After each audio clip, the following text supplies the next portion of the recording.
Ladies and gentlemen, wrestling has more than one royal family.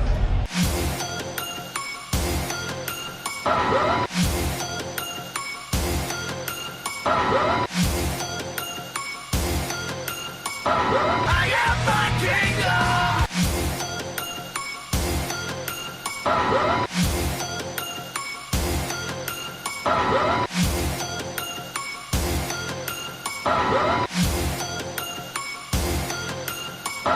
I am my kingdom!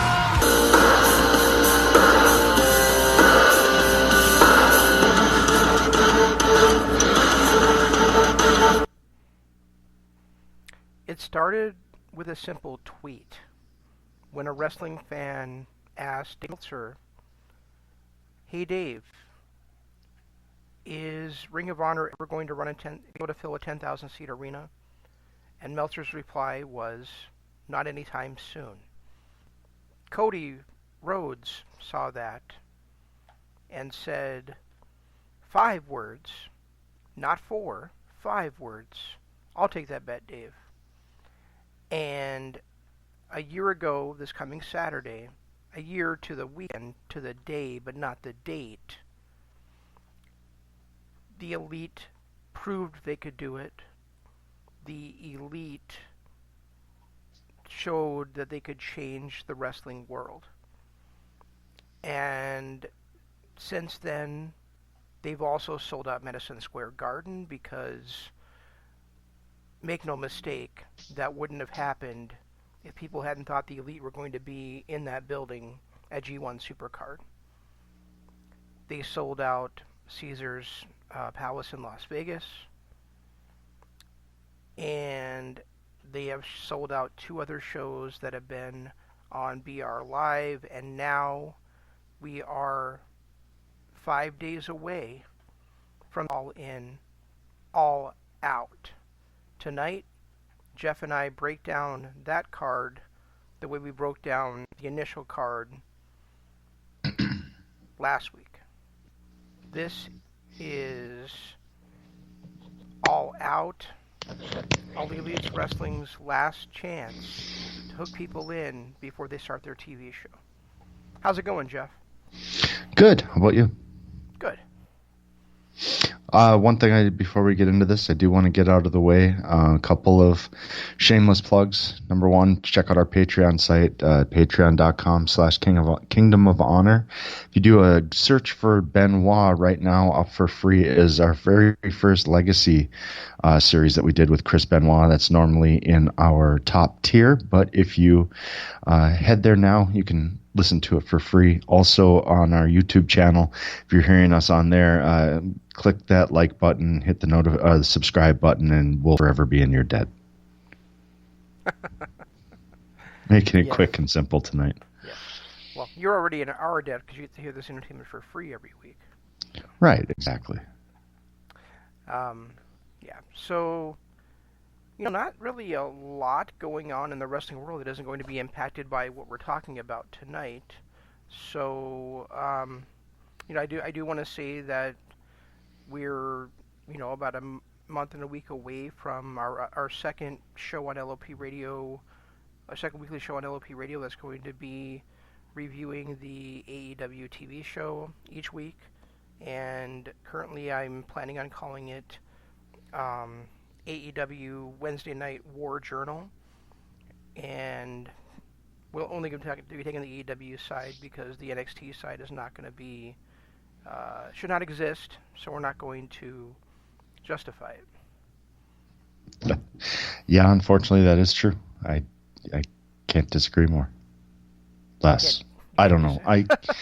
Dude, I have no clue. I'm tired. Why don't you sleep, man? I don't know. You didn't have your kids this weekend. Why didn't you sleep? No, I did. I had them all weekend. Oh, did you? They went home yesterday, yeah. We don't have them next weekend, so why don't you sleep this weekend? Oh, I plan on sleeping tonight. Oh, okay. I have no clue what happened. You stay up till 5 a.m. partying on a buddy's birthday, and this is what happens 4 days later when you're my age. Yeah, I suppose. That'll learn me. That'll learn you? Sure. I did not realize you were from West Virginia. Speaking of West Virginia, Nobody's ever said those words in a sentence.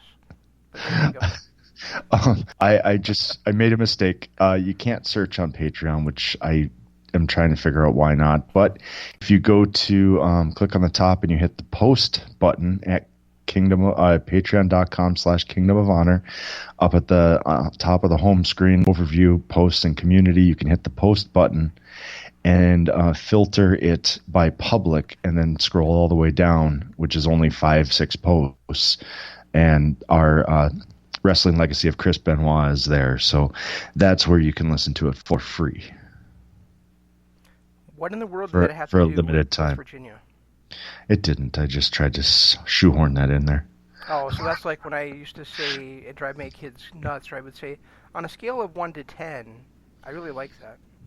Right, exactly. Yeah. So, I feel like a little bit disjointed tonight. I do too. Maybe because I'm tired. Yeah, or maybe it's because I haven't had a joint. Well, there's always that too. I don't know. Is there anything else in the news this week? I know we've got a big weekend this weekend. We've got this. We've got the NJPW show. And what else is there?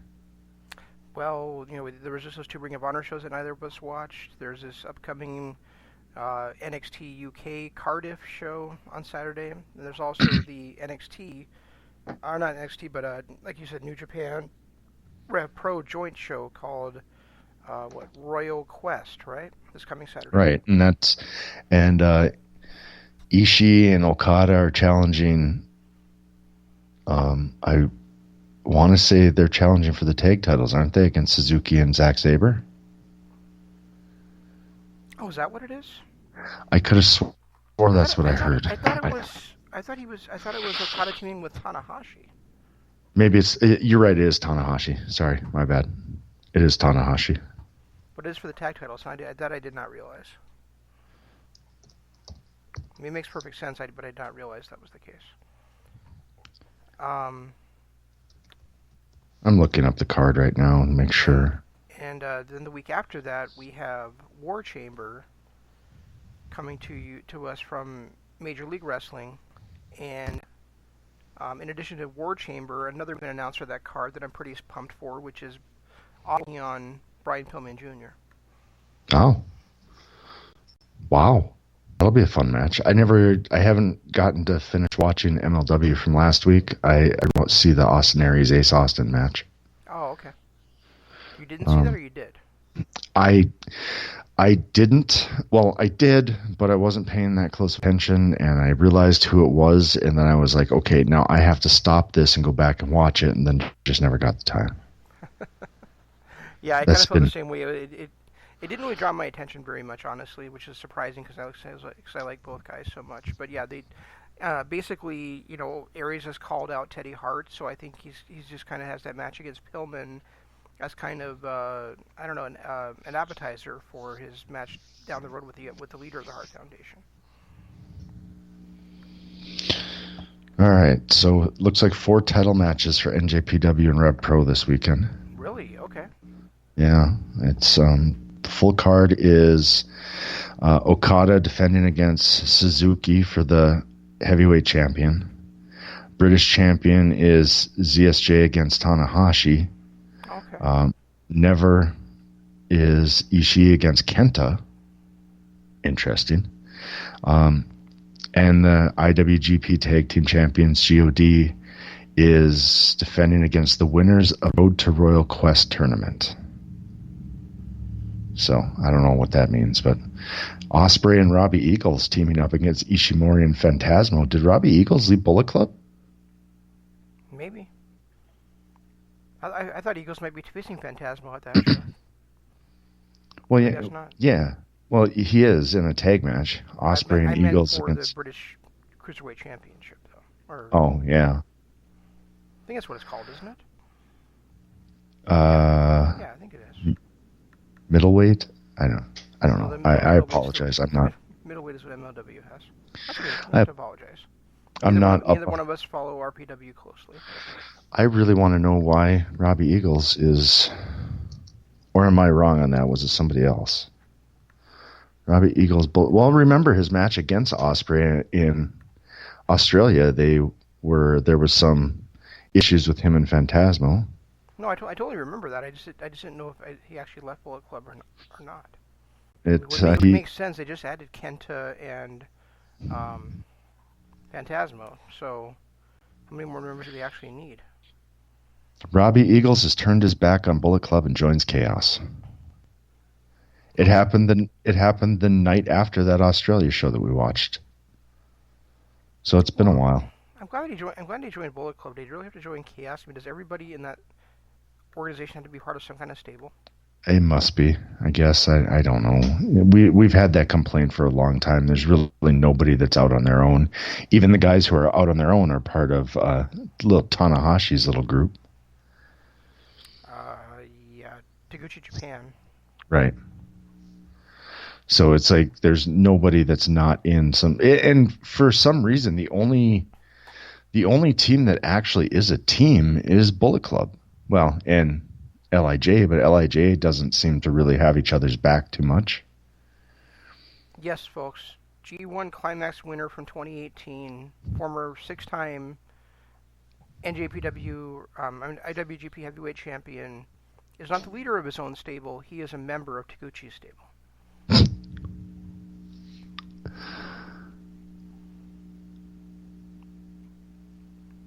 I don't even know what to say. I just don't even know what to say. Did that not even dawn on you until just now? No, not until you just said that.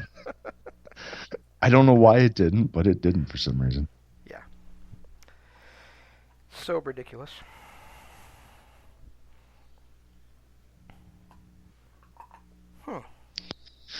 So yeah, I mean, there's that. Looks like that's going to be a good show too.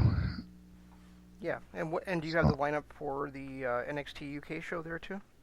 I can grab it. It's not that difficult. That's what she said. Yeah, she was right. So NXT UK Takeover Cardiff Wikipedia. Yeah, see what that's. She actually said, "I'll grab that hard thing. It's not that difficult." See what I did there? So what I want to know is, why are they forcing another? This has to be the lineup.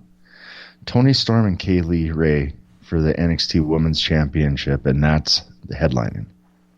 That's headlining? Okay. Yeah, Walter Tyler Bate. I don't know what Kaylee. I don't know who Kaylee Ray even is. I'm not entirely sure either. But Walter Tyler Bate is going to be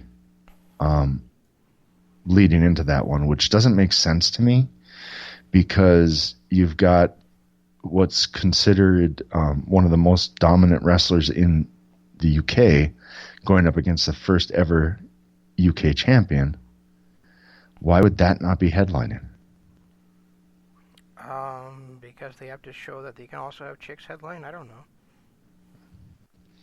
Like I said, Impact's been doing this for 15 years almost. Let's get past the whole women's revolution thing.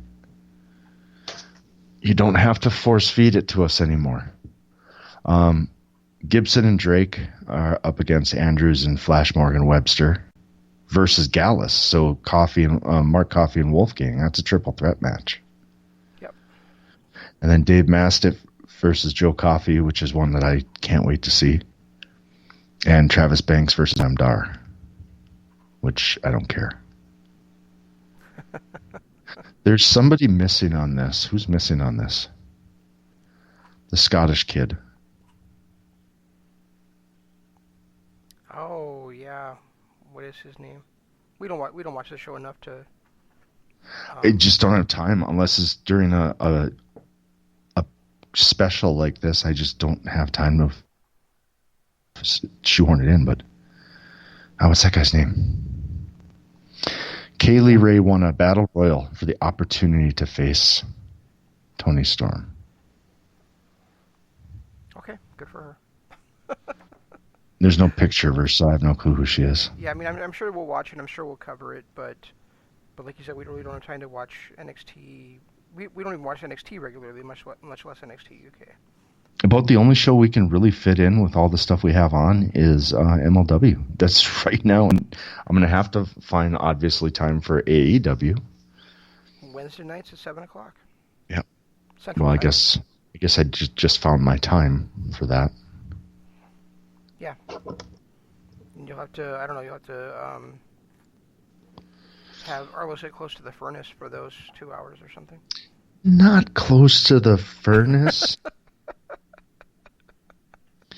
Wow.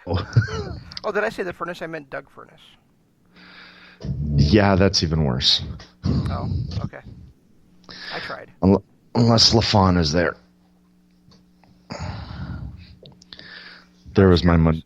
All right, so you didn't get caught up on MLW, so we won't talk about that, I guess. Unfortunately, no. I mean, we can talk about it. I didn't watch that one match. The rest of it I did. So, I mean, I'm technically caught up. Oh, okay. It's just I have to go back and watch that one match again, just because I wasn't fully paying attention like I should have been. Gotcha. I thought you meant you started watching that episode and then you saw that match and you stopped the whole thing. Oh, no. I mean, nothing really happened other than that, though. No, I guess you're right. There really wasn't a lot. I mean, definitely enjoyable stuff. Oh no, there was. No, we got Mansoor taking on Ricky Martinez again, or not Ricky Martinez, but is it Martinez? Ricky Martinez, El Sicario. Yeah, but that again, and more building towards him possibly leaving the stable, and more Mansoor against Selena De La Renta. I mean, we got to see Selena De La Renta quite a bit, which is never a bad thing. No, and I mean, we got more of her in the phone drama. We got, and Mansoor took care of Ricky Martinez pretty quickly again. It's not like that was a real scrappy match. And then, I'm just wondering if I'm wondering where this whole thing is going with Conan and the phone. I mean, is he gonna end up bringing Sami Callihan back in? I don't know. I honestly don't. I mean, I didn't really think too much of, but then again, I haven't really thought too much of LA Park for 20 years. So LA Park versus Jimmy Havoc really didn't do much for me. Right. And then of course we're getting more back and forth with them. I do want to say 2 weeks ago when 900-year-old Savio Vega almost got crippled by the nightmare pendulum. That was one of the things that I've always criticized about that move to begin with, is that how is he going to pull that off on a bigger guy? And he showed that he just can't, unless that guy is really, really nimble. Yeah. But he's not going to be able to do that with 50-plus-year-old guys, 50-plus-year-old really heavy guys. No, he'd have to like somehow throw them up in the air and then catch them and slam them down instead of just going the regular way. Right. I mean, I think it might be time for Hammerstone to come up with a new finisher. Speaking of Savio Vega, were you as nonplussed as I am the way they've been calling him a legend and touting his return? So because to me Savio Vega was never anything more than a lower mid carder. Not in WWE. I mean, I guess I don't know what he's been doing since 1999, when Los Barricos, years ago. Right, which Los Barricos left when they left WWE. I have no clue what he's done, but I don't really look at him as a legend. No. Just because you're still wrestling at 50 doesn't make you a legend. No, absolutely not. I think that word tends to get thrown around quite a bit, and I don't consider Savio Vega a legend. I don't know enough about Dr. Wagner to consider him a legend. And that's our fault. I mean, he is quite a legend in AAA. LA Park in Mexico. LA Park, I would definitely put in that category. I mean, LA Park is a legend to me. Yeah, he left. Savio Vega left WWE in 1999. He was part of the International Wrestling Association, spent a little time in TNA in 2008. And that's kind of it. His championship reigns. I do not remember him being in TNA at all. I don't either. He must have been like a background player or something. A lot of he's had a few tag team championships. Here's a Bariquin Sports Promotion heavyweight title, Champion Wrestling Association one-time heavyweight title. He's won 4 heavyweight titles in his career. New Revolution Wrestling, Latin Wrestling Alliance, Champion Wrestling Association, and Bariquin Sports Promotion. Oh, no, I'm sorry. And he also won the International Wrestling Association heavyweight title 3 times. Okay. So he's not, I would not call any of that legend status, just saying. No. He, like you said, he's just an old wrestler. Doesn't mean he was a legend. And as far as you saying it's kind of our fault, no, it isn't. I mean, you got to remember, this is 2019. The first wrestling streaming services started with WWE Network in 2019. It's only been 5 years that stuff's been around, and he's been wrestling over there for 20-something. Or 20 years. So, I mean, it's not like, AAA and IWA and WWC and that kind of stuff was readily available to us. I don't even know if it is now, but it certainly wasn't, until, WWE Network and Fight TV and things like that came along in the last half a decade. Well, I mean, there were streaming services before that. In different variations, both TNA and WWE had one where you had to go to their website. In fact, WWE, the only reason I ever got out of that contract that I signed up for in 2003 was when my credit card expired in 2007, and they stopped charging me because there was no way to get away from it. They had something called WWE 24/7, didn't they? Yep, and TNA had their version of it too. Okay, so I should say, there was no robust streaming service. It was more like, I don't know. I guess I never used it, so I guess I can't really downplay it. But it actually wasn't bad. It was nice because it had a lot of on-demand stuff, but it was searchable by wrestler, so you could go in and you could just watch one wrestler's whatever library they decide to have up there. Oh, that's pretty cool. And it wasn't anywhere near what we have now. There was no free anything like pay-per-views or anything like that. It was kind of like they used to do the collections on WWE Network, which right. I don't know if they still do or not. I can't find them. No, they do not. But it was kind of like that, where you would click on a certain wrestler and get to see his collection. Yeah, and you can search by wrestlers on the current WWE Network, but not by all of them. Not, for instance, by Harley fucking Race. Yeah, it's goddamn died, and people might want to watch some of his goddamn fucking matches. The new update that they did is just awful, absolutely pathetic. It's one of the worst things. Even trying to find an ECW pay-per-view has been impossible. You have to search for everything. You can't just go to the vault like you used to be able to do. You literally have to search for everything, and then when you find it, it's never the complete search. Then you have to go back and try and find it a different way. It's maddening, absolutely maddening. Speaking of Harley Race, so I was we're doing a show on him this coming Thursday as part of our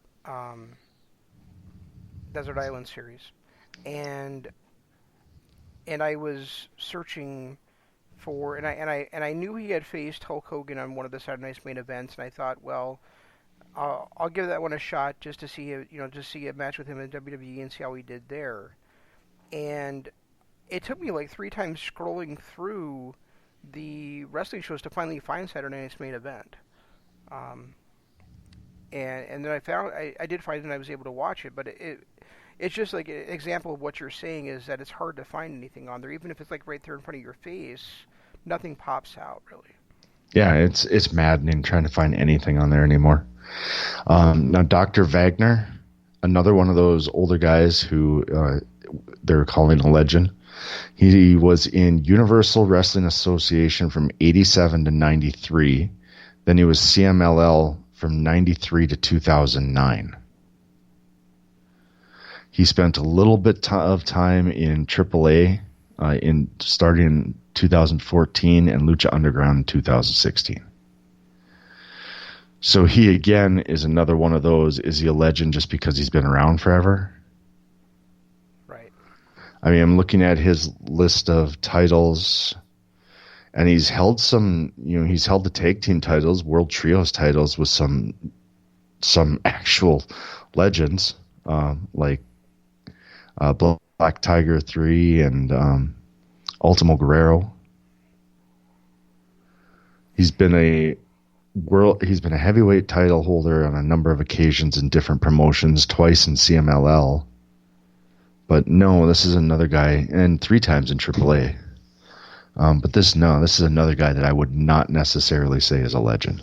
Well, I don't know, man. I mean, the CMLL and AAA are the 2 biggest promotions in Mexico. So if he's a 5-time world champion between the 2 of them, I could see where he could lay claim to legend status. Yeah, and you know what? He was ranked, now that I'm looking through some of his other accomplishments too, he was ranked PWI's number 16 of the 500 best wrestlers twice in 1999 and then again in 2010. So as late as 2010, he was still considered one of the top 20 in the world. And I feel like he was in one of the Royal Rumbles at some point, but I could be It's wrong. possible. I don't have anything. It doesn't say that he was ever in WWE anywhere. So yeah, you're right. I mean, that's 2 of the biggest promotions in Mexico. He's definitely a Mexican lucha legend. He just may not be so much to us because he's, we haven't seen him wrestle. But it's not like Savio Vega, where Savio Vega was on a major United States platform for a number of years and then disappeared for 20 years and came back as a legend. Right. Dr. Wagner didn't have that. No, and that's okay. I mean, you don't have to you don't have to wrestle for WWE to be a legend, or even the United States to be a legend. Right. I mean, look at Tanahashi. Yeah. Or, I mean, I know Chono did wrestle in the U.S., but I mean, it's not him. Did he? winning the United States Championship or facing the Steiners for the tag titles that makes him a legend. It's his accomplishments like winning 3 G1s and winning, I think 5 world 5 IWGP heavyweight champions. I mean, Chono's definitely a legend, and he barely wrestled in the U.S. So. Yeah, that's true. We got a return of. You didn't know Chono wrestled in the U.S.? I didn't know. I always thought I've always associated him with Japan, so well, I've never. But I mean, he wrestled in WCW, which you followed at the time. So. I'd figured that he had. Well, yeah, but so did so many other people that I look at him now like Okada. I was following TNA when he was there. I didn't realize that was him. Well, Chono was a former WCW United States heavyweight champion.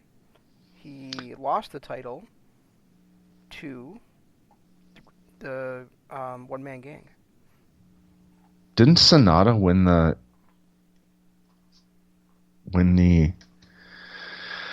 X Division championship? Yep. Yeah, and I didn't realize Sonata was Sonata until recently either. And again, I was watching during that time. Sonata's always been Sonata. But I'm just saying, I didn't realize that it was. So Chono wrestling in the U.S. in the 80s, it makes sense, and I should have thought he did, but it doesn't surprise me that it didn't jump out at me. Yeah, it jumped out at me because he wrestled at the Rumble of the Rising Sun event, and then he was in WCW off and on for a couple years since that. Probably for like 4 or 5 years following that.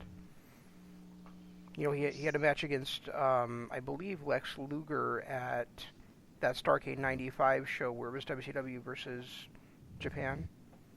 The World Cup of Wrestling type gimmick they did. So. Hey, we get the return of the Pimp this weekend. Yujiro Takahashi. Oh, goody. He hasn't been around since the beginning, or since the Elite left. Yes, and exactly one person has missed him, and I'm talking to him. I missed him. We also get the return of Roppongi 3K. Weren't we just talking about them a couple weeks ago? Yes, we were. Sho and Yoer have a match this weekend, so Against? Taguchi, Omino, and Narita. Of course, they're teaming with Romero. Yay.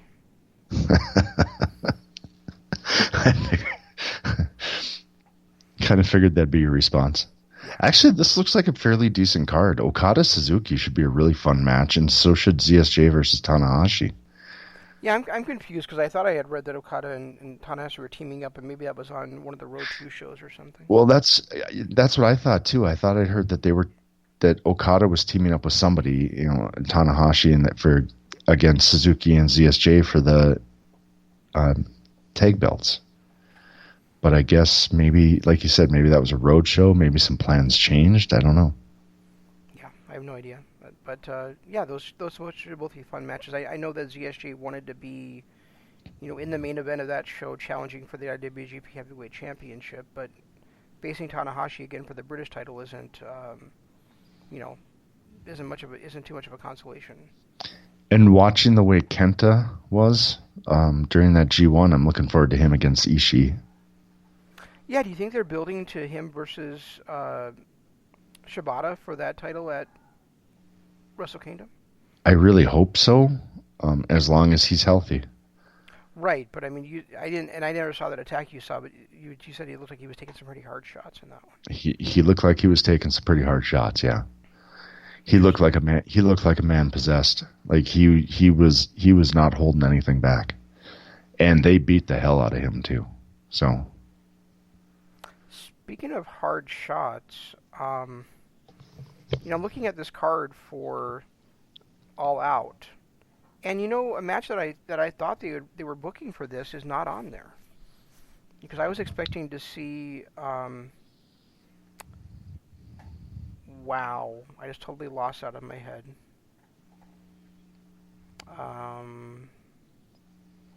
Awesome Kong versus Aja Kong.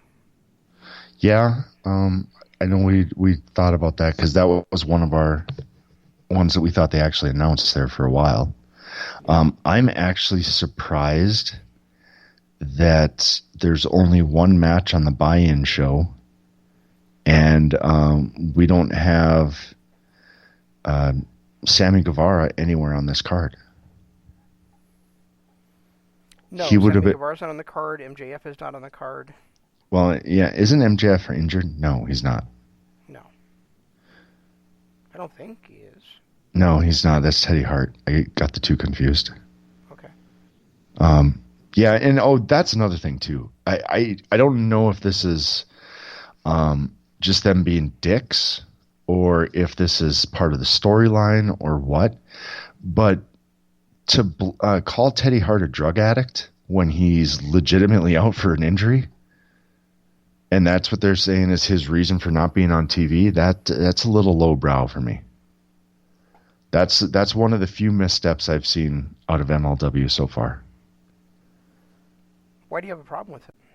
It's just because it doesn't fit his rebuilding his character that he's been doing. Okay. That makes sense. I mean, he even talked about it on one of the H2 TVs not that long ago, where he was talking about how he made all these mistakes when he was younger, and he did this and that wrong, and he spent his entire life trying to rebuild his character, the last few years trying to rebuild his character, and it was actually like a feel-good story, and then to have the dynasty saying that the reason he's not on TV is because he failed a drug test and is in rehab. Yeah, you're right. That has been pretty poor taste. I mean, that's just one of the few things that have stuck out to me, that it was like, oh, okay, that's not good. I'm a little concerned that there's only one match announced for the pre-show too, for the buy-in show. Your MJF did suffer an elbow injury for the Fallen, so you're right about him being injured. But at the same time, he's matches from MLW since then, so I have to think that his elbow is better now.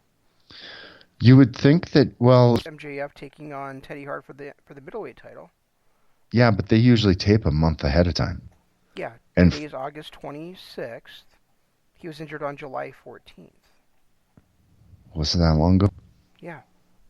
Well, maybe he worked without knowing he was injured, or didn't say anything. It was announced on July 14th that he had severe elbow injury. All right, well, never mind. There goes that luck.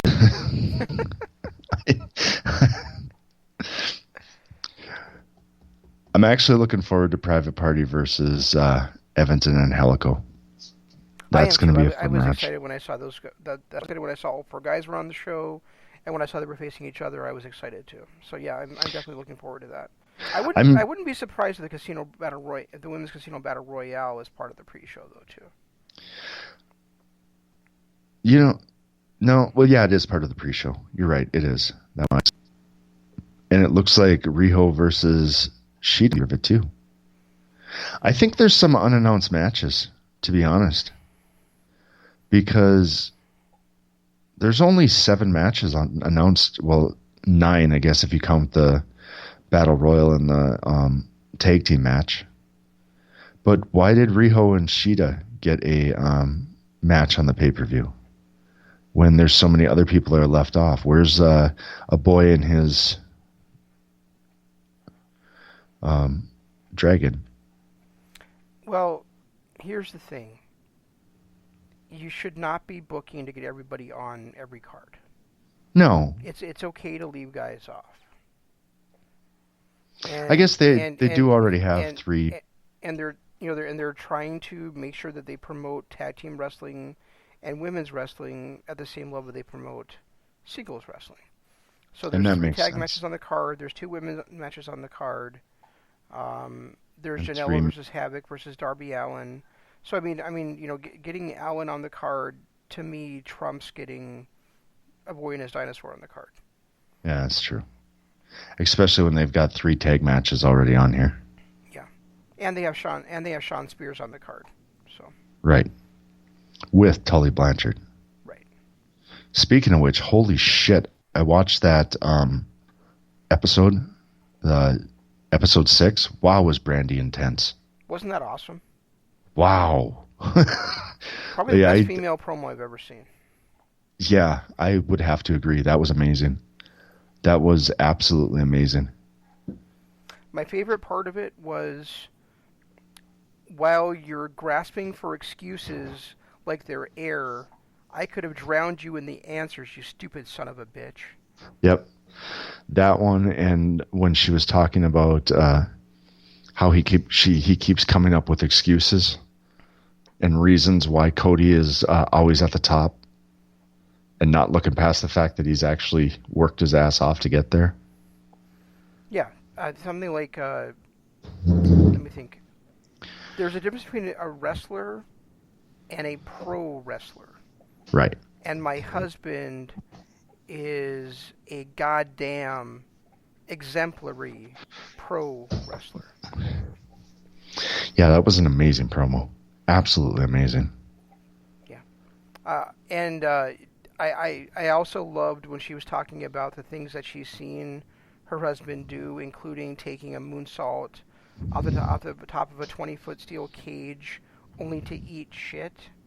Yeah. I think that was clearly referring to that Hell in a Cell match where it was Legacy against DX, and Cody never rising up to be a star after those 3 star-making performances by him. Yeah, Cody's one of those guys that had so many star-making performances, and it just ended up going nowhere. And the most recent one I can think of was during his mustache phase.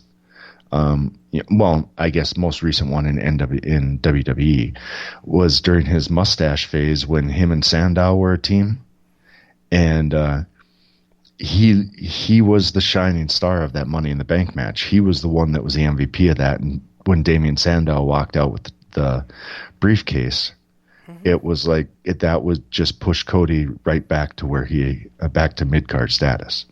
Yeah. When that was his shining moment, when he should have grabbed that and ran with it. Yeah, and on a pretty good, actually on an excellent SummerSlam card, he and Sandow had the hottest mid-card match on that show. Oh, yeah. Yeah.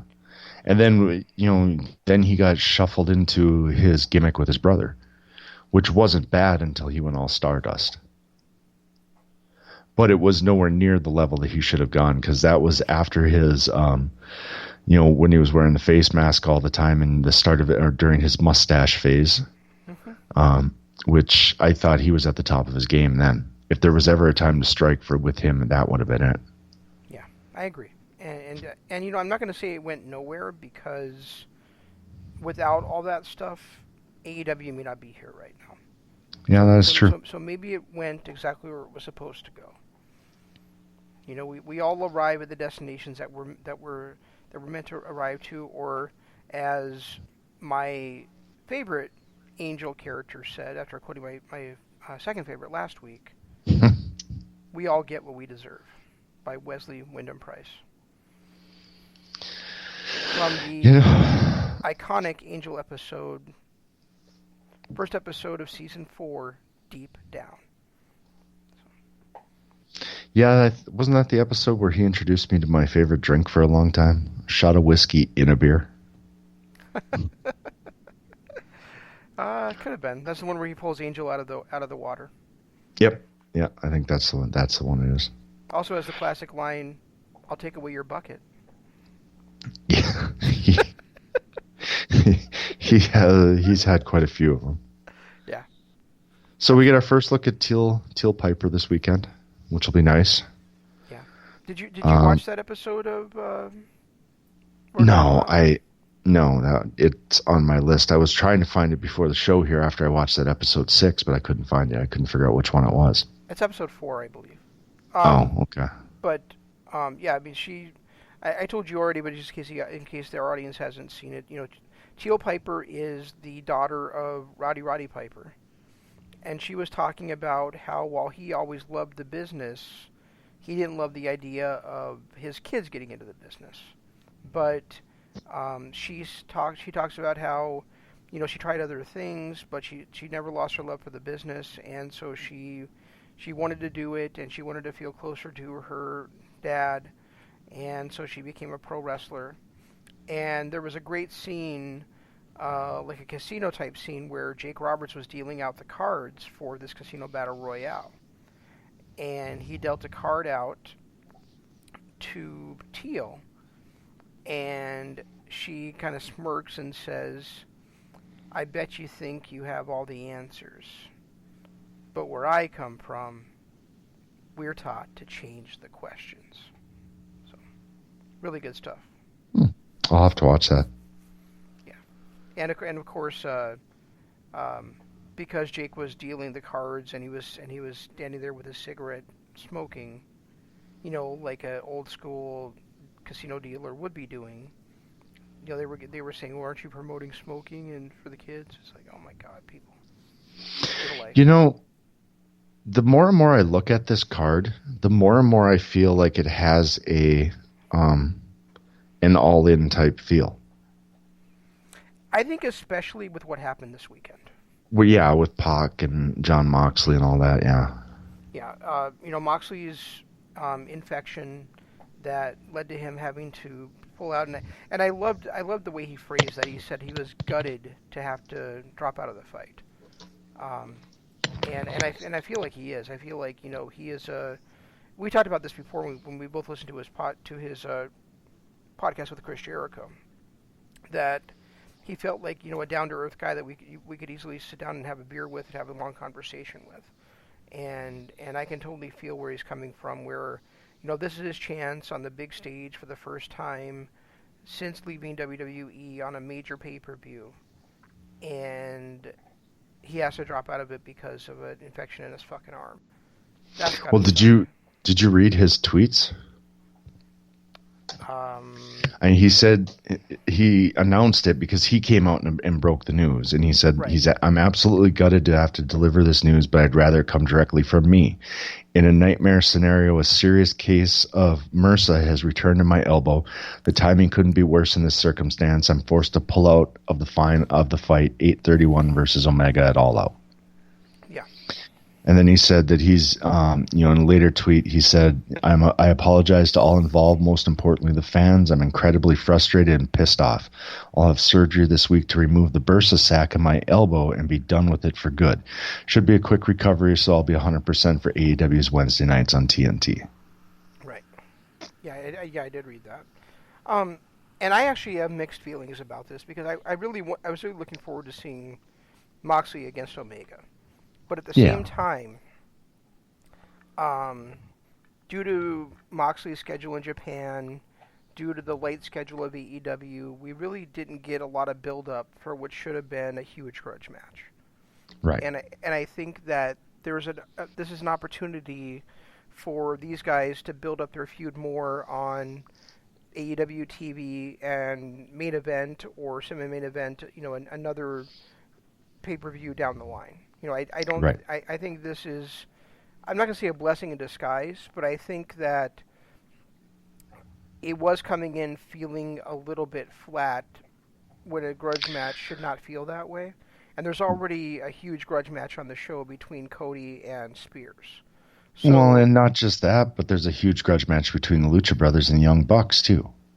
Yeah. So we've already got two pretty intense grudge matches. A third one. You're right. A third one that should have been taking center stage was kind of feeling lost in the shuffle because of the whole Cody Shawn Spears thing. And because of Moxley's schedule over the place. I mean, there just Right. wasn't a platform for that feud to really build up. No. And No. and it would have been, like you said, it's its placement on the card was also going to be an issue because there was going to be the tag title match and then Cody versus Spears, or maybe flip flop those two, and then it was going to be Omega versus Moxley. So they not only would have been the third hottest feud coming in, but they would have been behind the other two, which would really have kind of put it in a bad position. I honestly wouldn't be surprised to see Cody Shawn Spears as the second or third match on the night. To be honest, just because if you look back at what Cody's done outside of his Ring of Honor stuff and outside of his New Japan stuff, but when we're all in and every one of the pay-per-views, Double or Nothing, Fyter Fest, Fight for the Fallen, he's never made himself he's never been one of the marquee guys. He's always kind of come in there middle of the card and put on that amazing match. Yeah. So I kind of expect that kind of thing to continue, and maybe it's the fact that he doesn't want the heat because he, he would get it if he found himself in the main event. Yeah, maybe he doesn't want that heat. Maybe he doesn't want, maybe he truly thinks that his place is the best in the middle of the card. I guess I don't know, but he does go out there and those 4 pay-per-views, and now this will be the 5th. I think he'll be, second or third match on the night, and I think he'll go out there and put on what could be a steel showing performance like he has every other time. Yeah, I agree. And the other side of Moxley leaving is that it puts Pac in there, and I think that makes Omega's spot in this match, against Pac, feel more like the dream match that Pentagon versus Omega was last year. Right. So I think that contributes to it feeling like a sequel to All In, like it should be. You've got that. You've got once again Rey Fenix is in the same ring as the Young Bucks in a feature match. Yeah, I mean, and then you got Jericho and Paige are both on here too, which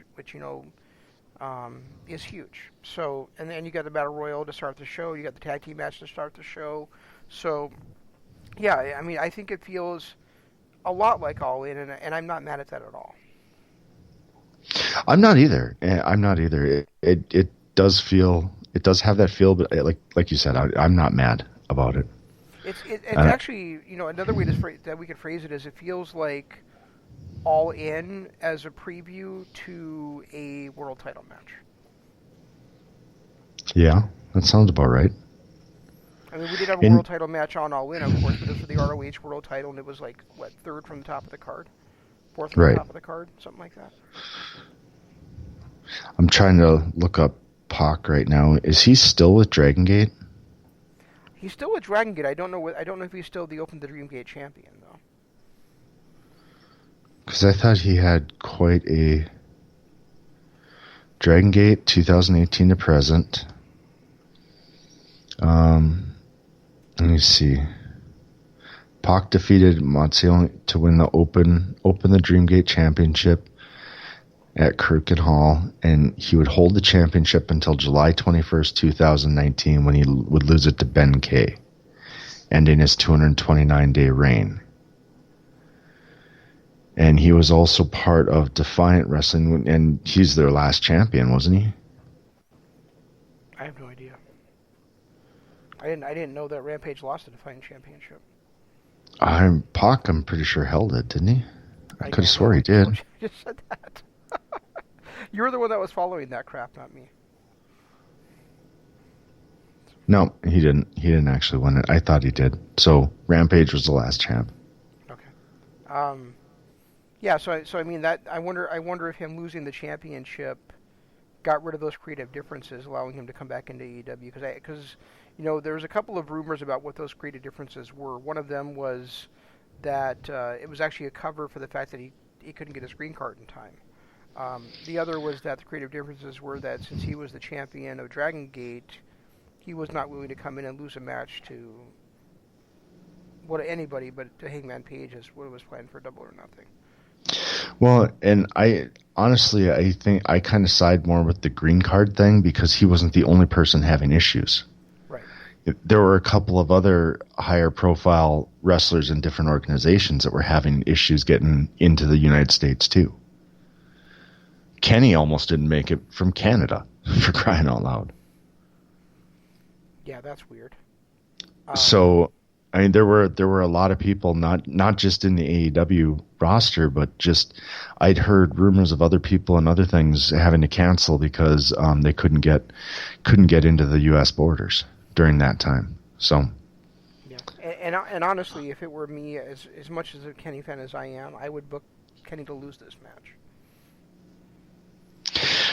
See, I can't. I honestly, I would book him to win it just because he has gone over in his matches so far.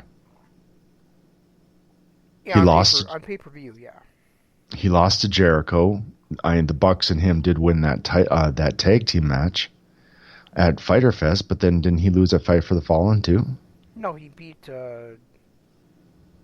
What the hell's that guy's name? Oh, yeah, you're right. The Japanese guy. Yeah, the guy that Daniels lost to, he beat. Right.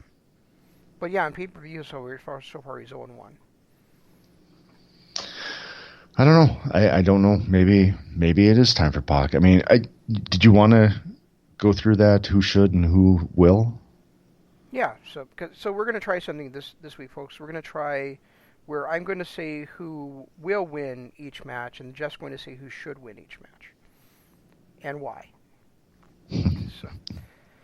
So let's start with the card I'm looking at. Starts with Private Party taking on Angelico and Jack Evans, and really this one's kind of a toss-up to me. Private Party has been really hot, Angelico and Evans have been really hot. Angelico and Evans had a match. We're in the match that kind of quietly stole the show at Double or Nothing against Best Friends. And then Private Party, of course, had that fantastic showing in that triple threat, including the Best Friends and who was the other team that was in there? I can't think of it right now. Private Party, Best Friends. It was SCU. That's right. Oh yeah. Okay. Oh, and they're not on this card either. No, I just noticed that too. Yeah. So I'm going to say that it's tough. I'm going to say Angelico and Evans win this one. And as much as I want to disagree with you, I have to agree with you, but also disagree with you. This is a really rough one. It really is, because you've got two great young tag teams that are in a class of their own that could end up using a win like this to catapult themselves into the tournament And I have a feeling we'll see these two collide again in the tournament. Who should win it? I'm going to say Private Party because they're a little less known than Evans and Angelico. And I think with how bendy Jack Evans is and how entertaining Angelico is, I think they could recover a little bit quicker than Private Party could from a loss here. I think Private Party is still too unknown to afford to lose on a big stage like this.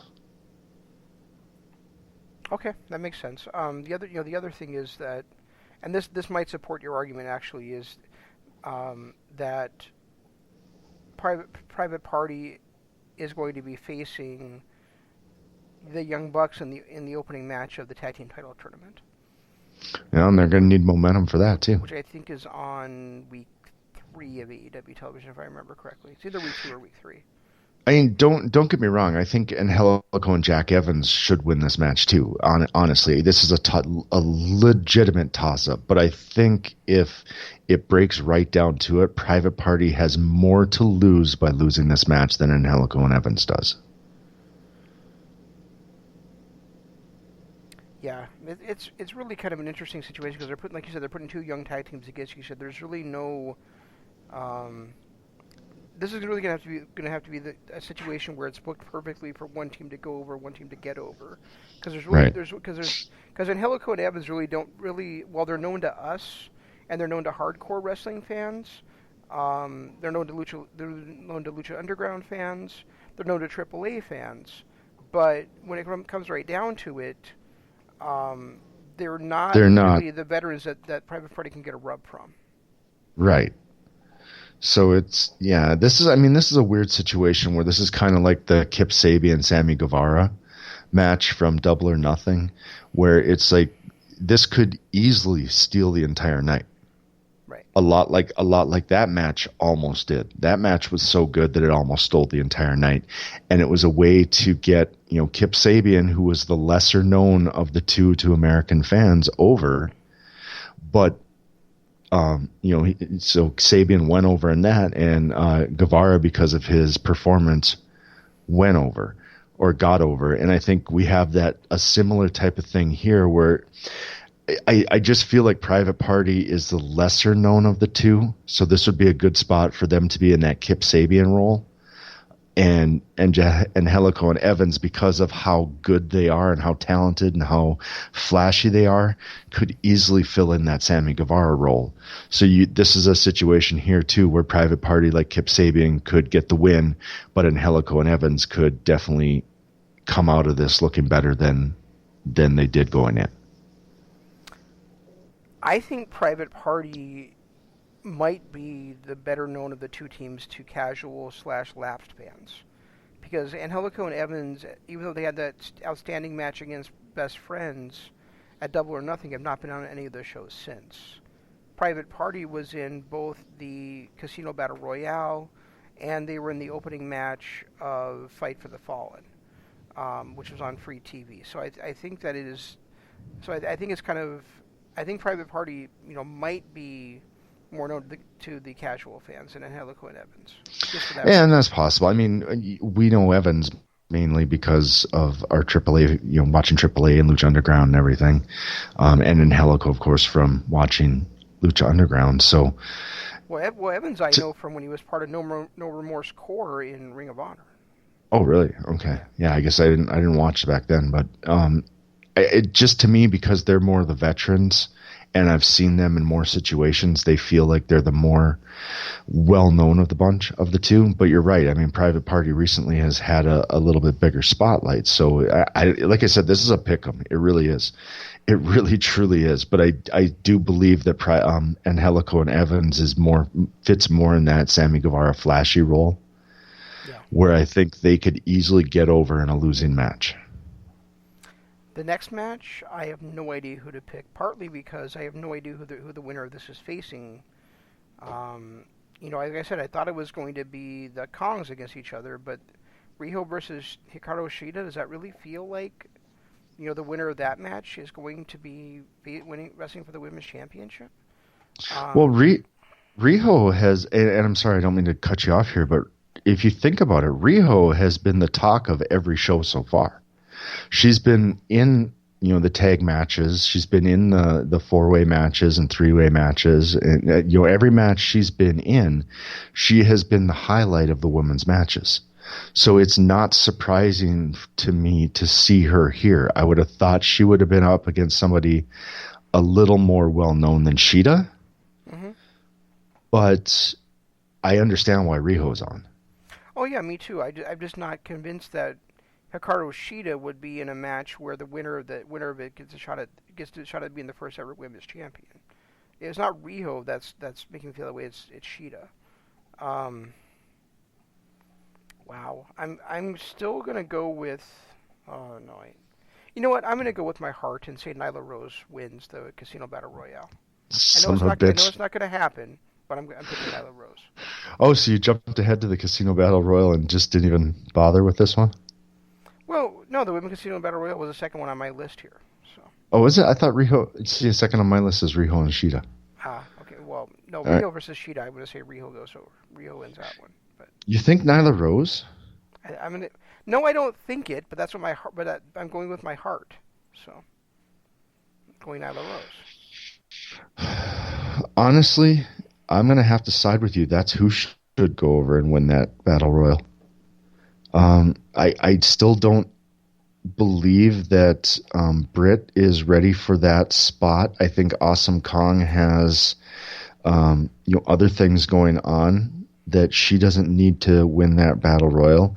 I truly believe we're going to get an Allie Brandy Rhodes feud that's going to eat up the beginning of the of AEW TV for the first couple of months.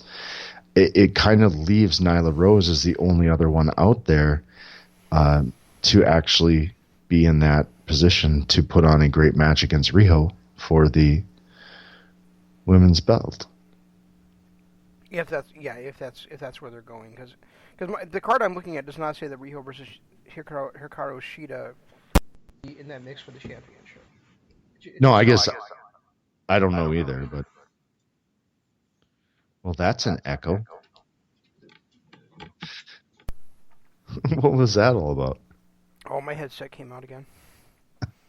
I'm not sure why my thing is echoing now, but it has been doing it for a few weeks. So that's interesting. No, and it doesn't show anything here about Riho and Shida either. As far as winning that, it's just I don't know. It just kind of feels like I didn't they say that this is similar to the way that Paige versus Jericho came together, where the winner of the Battle Royal got a shot, and then here you have Riho and Shida, who are the only singles match on here. Yeah, that's why I'm so confused. So I mean, unless they're doing like Kong versus Kong on a TV, and the winner of that is facing the Battle Royale winner. So I really have no idea. Why can't I think of who that smiley lady is? I can't think of it either. But I don't understand why her name's not plastered all over this. You would think that she would have been in line for a fairly decent push.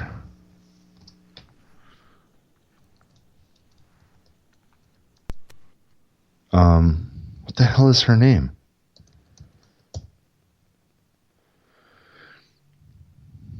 And of course we got Penelope Ford. Leva Bates. No, it's not Leva Bates. Leva Bates is the librarian. Yeah, and I'm trying to think of Will Ospreay's girlfriend. Bria or something? No, it's Bea Priestley. Bea Priestley, and she isn't announced yet either. But to me, she'd be the perfect first champion. Yeah, she would be. But it's bugging me when I just did AEW women's roster. The lady that I'm thinking of isn't even on here. So I wonder if, because we got Aja Kong, Yuka Sasaki, Leva Bates, Riho, Bea Priestley, Hikaru Shida, Kia Stevens, Laura Dennis, Penelope Ford, Nyla Rose, Britt Baker, and Brandy Rhodes. There's not even Allie's not even on here. Oh no, And Allie is Laura Dennis. Sorry. I'm now seeing a news report that Rio versus will reportedly have a stipulation added to. Oh, okay. So possibly another wrestler. No, it says a stipulation. Oh, Lord, I know that. What if there was a wrestler called the Stipulation? That'd be pretty cool. Maybe that's who this other person that we can't think of, the smiley lady, is. Kylie Ray, isn't it? I think it is Kylie Ray, yeah. There you go. Is she not in this Battle Royal? Well, she's not announced for the Battle Royal. It doesn't mean that she's not in it. Because there should be 21 people in it, they only announced, 8 or 9? Wasn't she the second person signed to their female roster? She was their big get, along with Nyla Rose. Right. On that,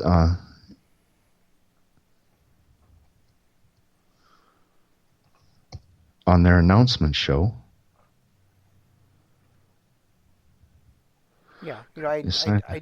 They've announced 1, 2, 3, 4, 5, 6, 7, 8, 9, 10. They've announced 11, so there's 10 more they have not announced yet. Well, Kylie Ray will probably be in there too. Now she's another person that I would have thought they would have had at the forefront to build their division around. I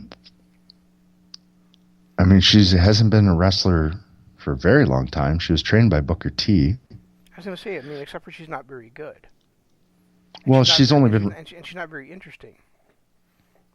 So she's been wrestling for 3 years only. And there's people in this match I've never heard of before. Like, I've heard of Sadie Gibbs. I can't think of who she is, but I've heard of Sadie Gibbs. I never heard of Big Swole. I've never heard of Ariel Monroe. And Teal Piper, I believe, is wrestling her first match in this Battle Royal.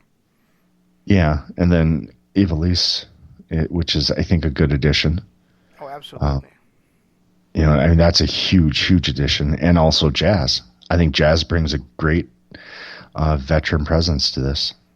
As long as she doesn't do anything except for put people over, I'm happy that she's there. But I really don't need to see, a 60-year-old woman being the champion. I don't know. I'm looking forward to seeing Teal Piper. Ivelisse has just always been fun. I like Brandy. I just like Brandy Rhodes. I like her character. I like the way she acts. Allie, of course, was always one of my favorites in TNA until she went all crazy.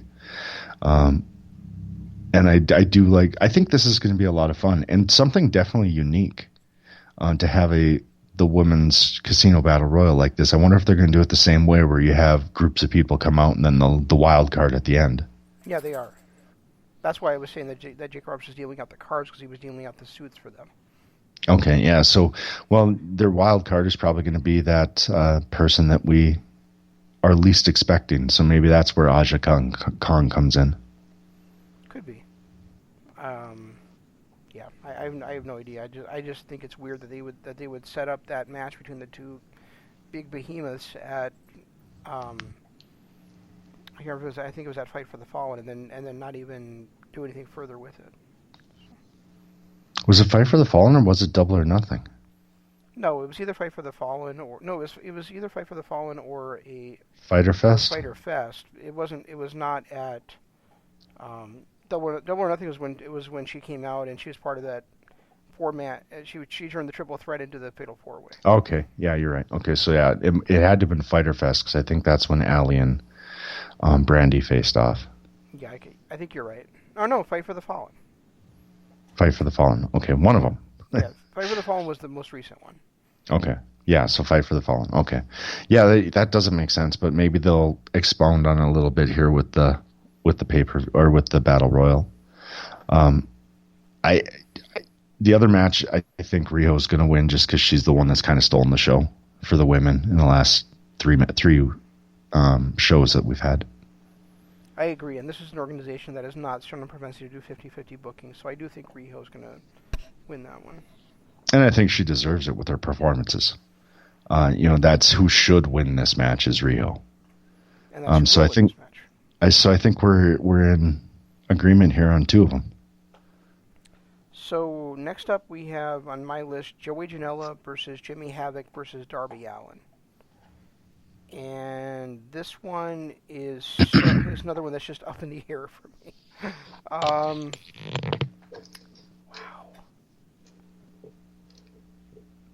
I'm going to say that Joey Janela will win this one. I really want it to be Darby Allin, but I'm going to pick Joey Janela just because I think he needs to bounce back from that well, not even actually a loss because it was an unsanctioned match, but I'm going to say the loss to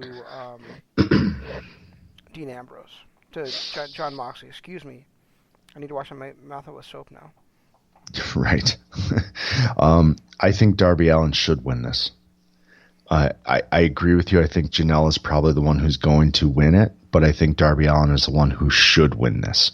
Janelle and Havoc, they have their fans, they have their niches, they have they have their built-in little audiences. And when you look at Darby Allin over at Fyter Fest and then again at Fight for the Fallen, Darby Allin was one of the brighter spots of both those matches. I mean, his match against Cody was really well done, and then I thought in that three-way match, him and Guevara were the two that stood out as the better performers. And I think Darby Allin's a young kid who a lot of people know Joey Janela because of All In last year and because of his YouTube work and MLW. A lot of people know Jimmy Havoc because, well, he's Jimmy Havoc. Not too many people know Darby Allin. I think this would be a good spot to put Darby Allin over. He's lost his first two matches on AEW TV, and this would be a great spot to get him that very first win and get him over going into the next phase of AEW. Yeah, I absolutely agree with what you just said, and I'm also going to add that I'm a bit annoyed that this actually is a triple threat match. I mean, yeah, I know it feels like something this card would need, and I know that I'm really big on wrestling smorgasbord style, but to me they set up Darby Allin versus Jimmy Havoc very well at Fight for the Fallen, and Joey Janela being added in there just kind of irks me. Well, and the thing is they're even blaming each other, or they're saying that the reason for this match was because the three of them were fighting. I don't remember ever seeing Joey Janela fighting with the other two. No, I don't either. I know Jimmy Havoc and Darby Allin kind of blamed each other for it, and it was Darby's rookie mistakes and his taking that tag when he probably shouldn't have that ended up costing him the match. But I don't remember Joey Allen or Joey Janela ever getting involved in that little. Exactly. I mean, maybe at the end he was kind of like, "What did you just do?" But I mean, really, it was Havoc wouldn't tag Allen early on, and then Allen tagged himself in and cost him the match. Yeah, it says here that the three blamed each other for their loss and brawled backstage. I just never, I don't know, I didn't really feel like Joey Janela was a part of that. It seemed like the heat was between Allen and Havoc throughout the entire match. Right, and my take on the backstage stuff is that Havoc and Allen were fighting. Janela came back to see what was going on, right, and tried to break it up, and then he kind of ended up getting in the fight with the two of them. Right. So. I mean, it wasn't. Yeah. It kind of feels like he's shoehorned in there, but it does feel like this is a way to get him a win that he does need. But I do feel like Darby Allin's the one who should go over on this. I agree. Best Friends versus Dark Order, with the winner getting a bye in the Tag Team Championship tournament. So weird. It's such a weird stipulation because they could easily have just made this the first match in the tag team tournament,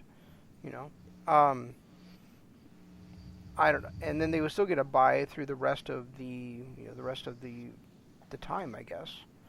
But because they'd be wrestling at this show, and then the TV starts almost exactly 4 weeks after the show, so they're still kind of getting a bye, if you think about it.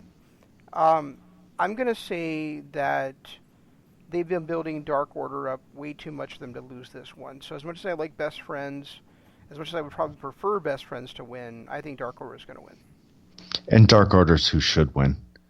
They built them up way too much going so far.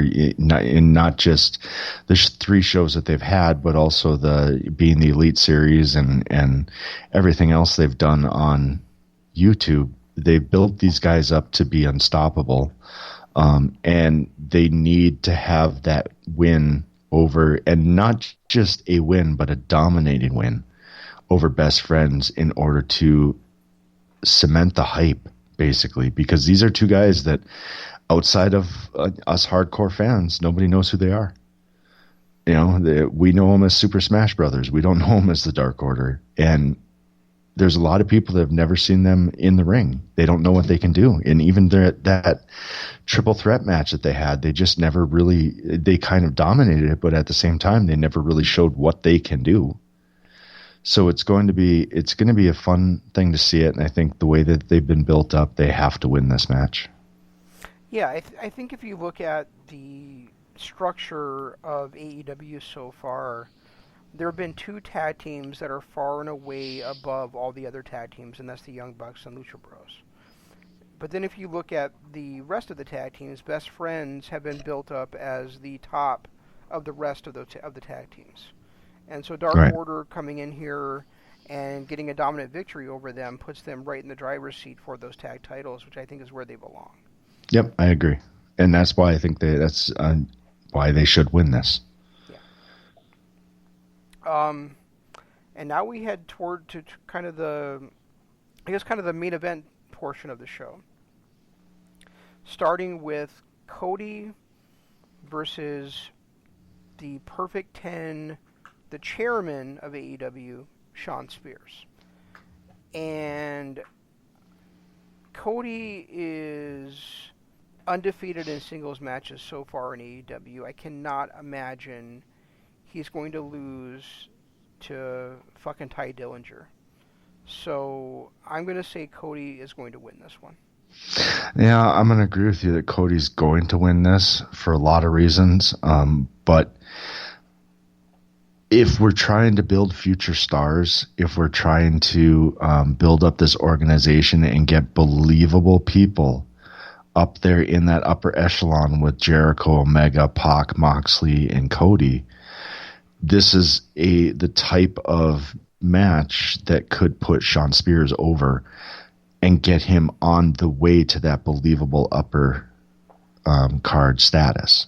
I think as much as I think, you know, being that this is a grudge match and, you know, this is one of those ones that's trying to sell the pay-per-view, and of course you always want the fans to go home happy, Cody's going to win it, but Shawn Spears should win it. I agree with you that Shawn Spears going over Cody would push him towards the upper echelon of the card. What my question is whether he deserves to be there or not.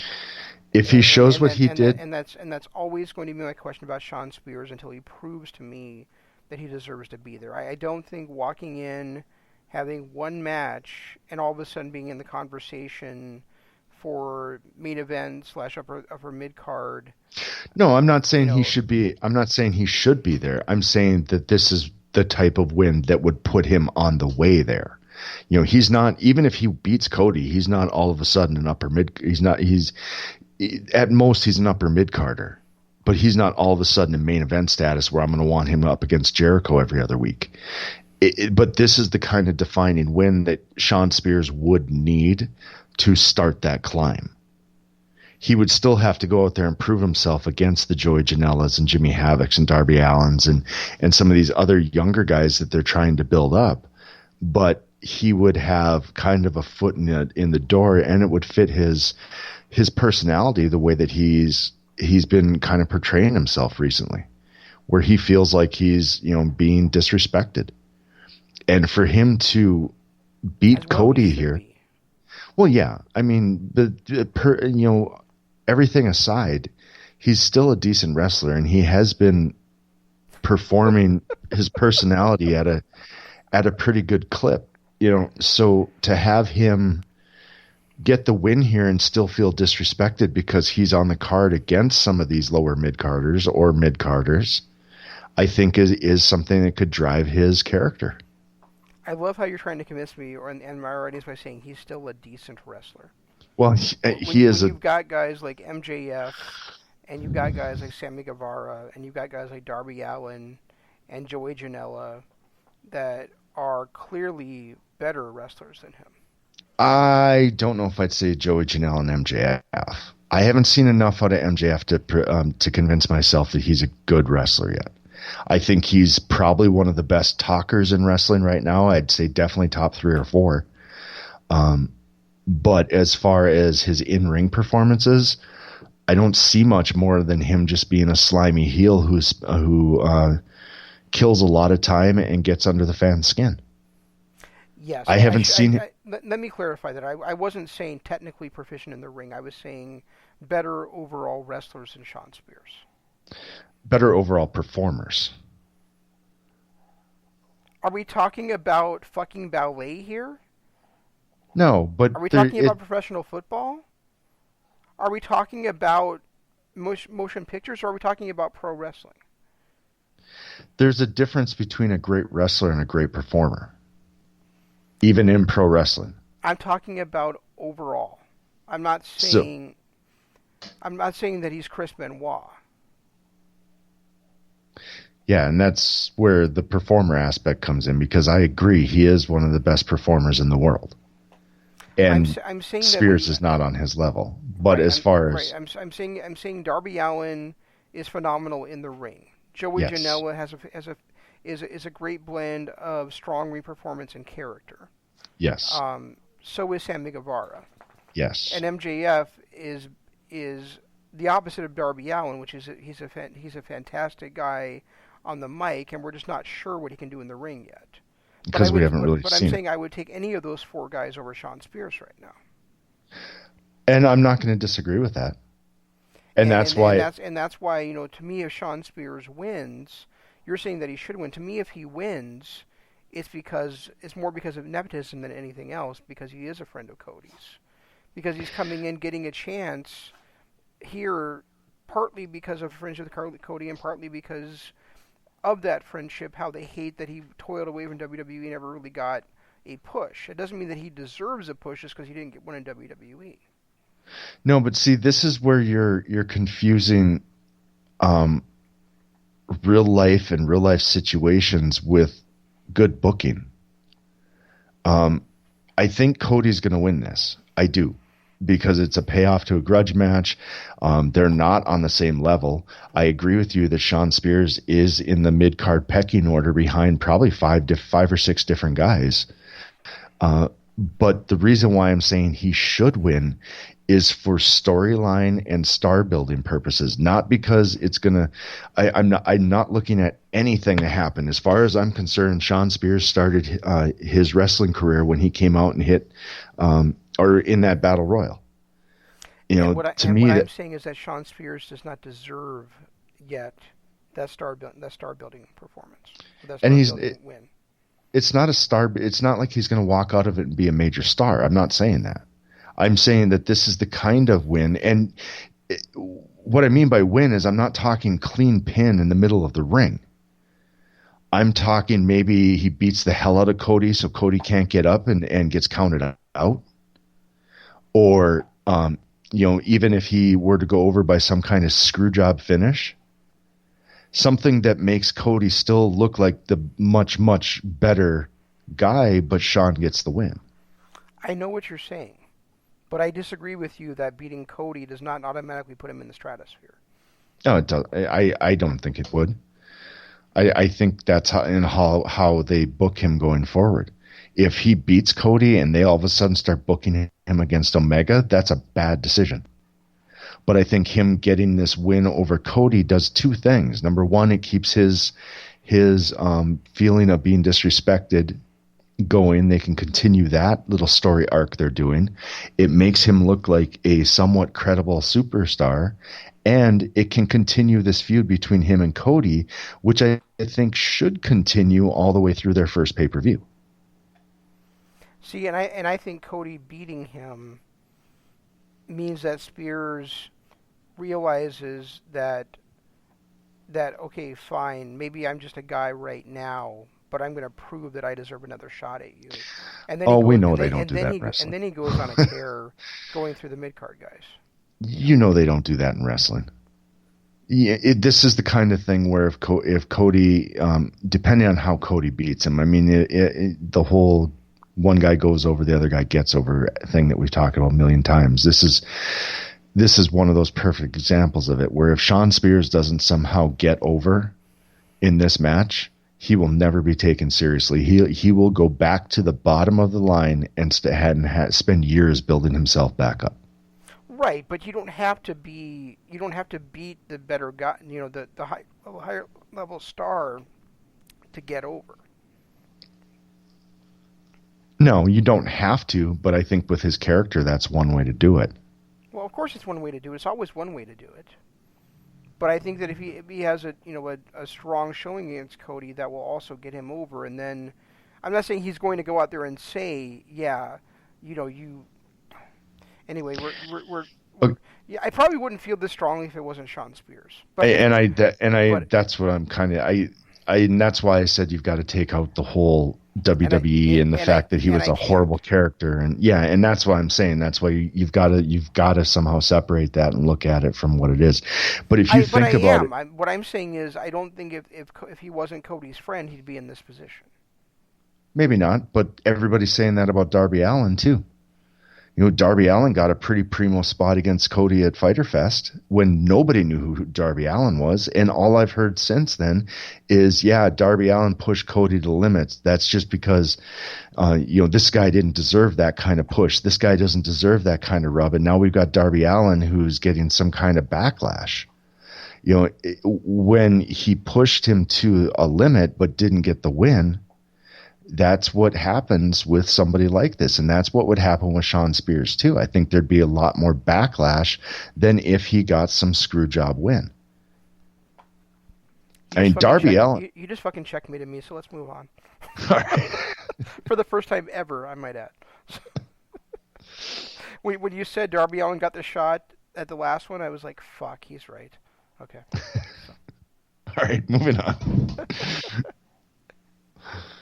All right, so AAA Tag Team Championship match, Lucha Bros, assuming that Phoenix can go, defending against the Young Bucks in a ladder match.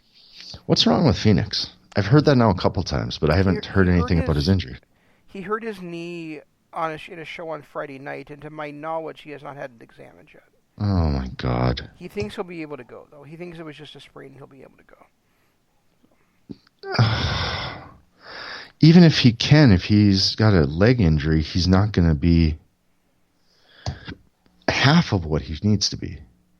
I don't know about that. I mean, I think he still can be. He may not be able to do the stuff on the ladder, but they could make it into their own version of what they did with the MLW tag team titles. You know how MJF was afraid to go up the ladder, and so right.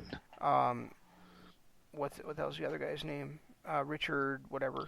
Richard Holiday. Richard Holiday had to climb up the ladder for him. In this case, in order to defend their titles, Pentagon has to go up the ladder for Phoenix because Phoenix just can't do it physically.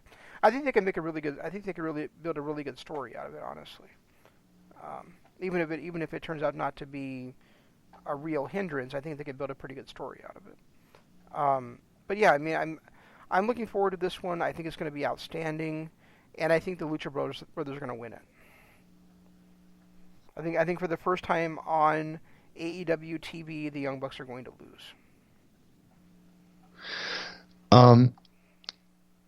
And I've been just kind of reading up on this before I jump into mine, but it looks like what happened is he super kicked Teddy Hart. It was a match, Lucha Brothers in Big Time Wrestling in Pawtucket, Rhode Island.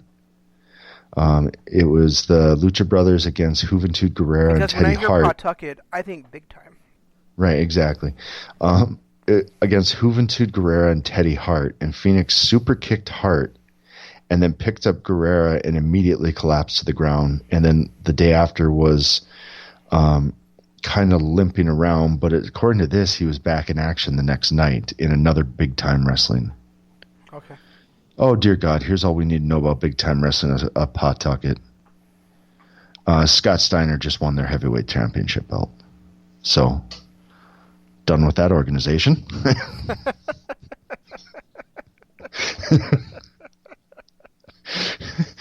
Now, as far as this goes, I think the That Young was Bucks. awesome. I think the Young Bucks should go over, and the reason being because Lucha Brothers have gotten the better of them the last couple of times.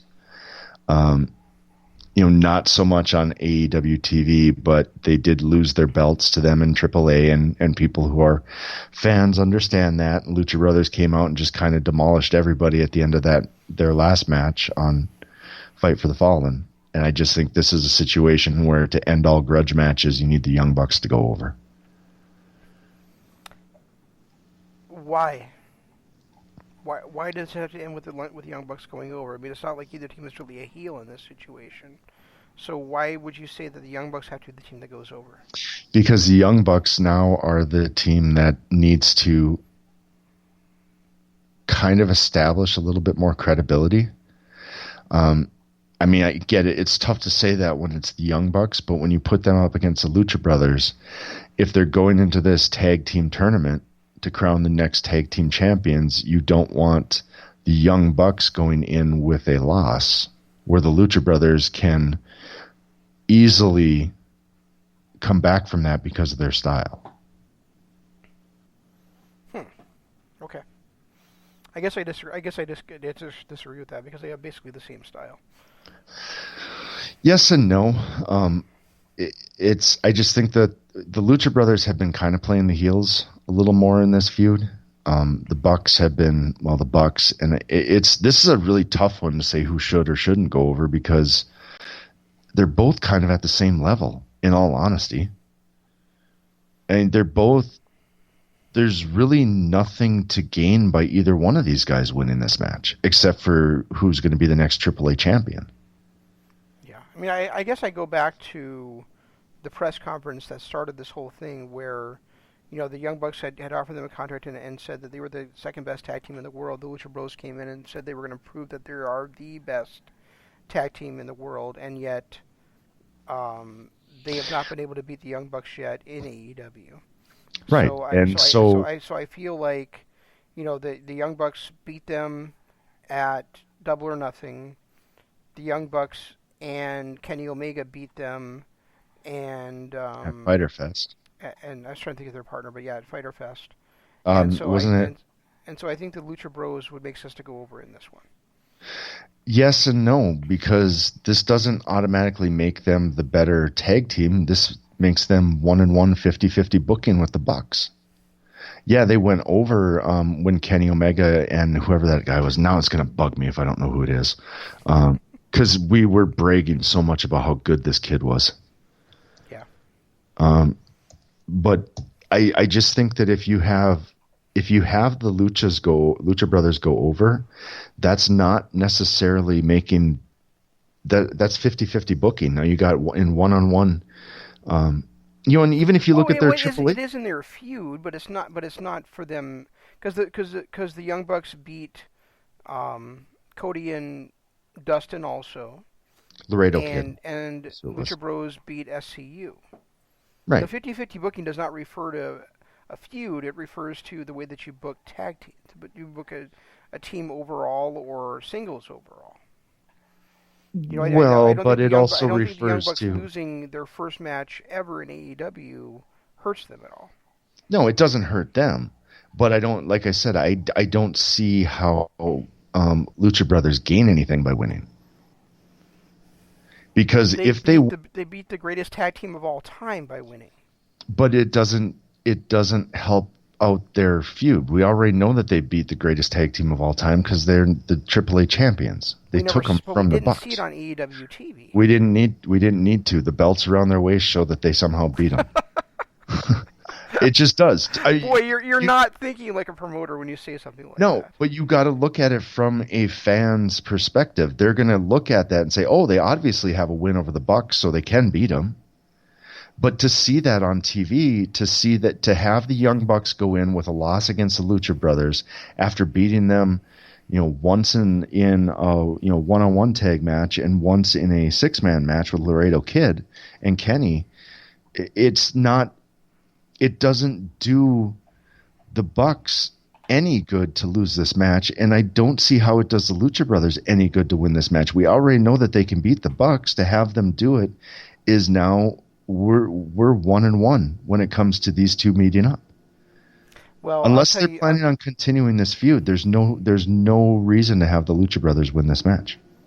The Young Bucks losing this match makes their match against Private Party a lot more interesting, because then you have the thought, okay, the Young Bucks are not unbeatable. We've seen them lose on television.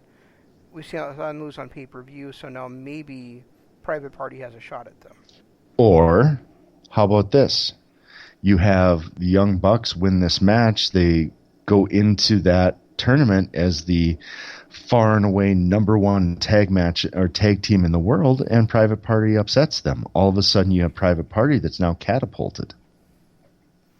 And now you're putting over another tag team in this division by having them beat the guys who were the best in the world. And they proved it when they just beat the Lucha Brothers at All In, or All Out, I mean.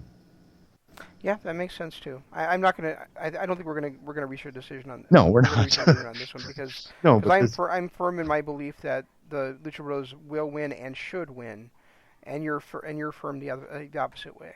So I just see that. Yeah, I see it differently.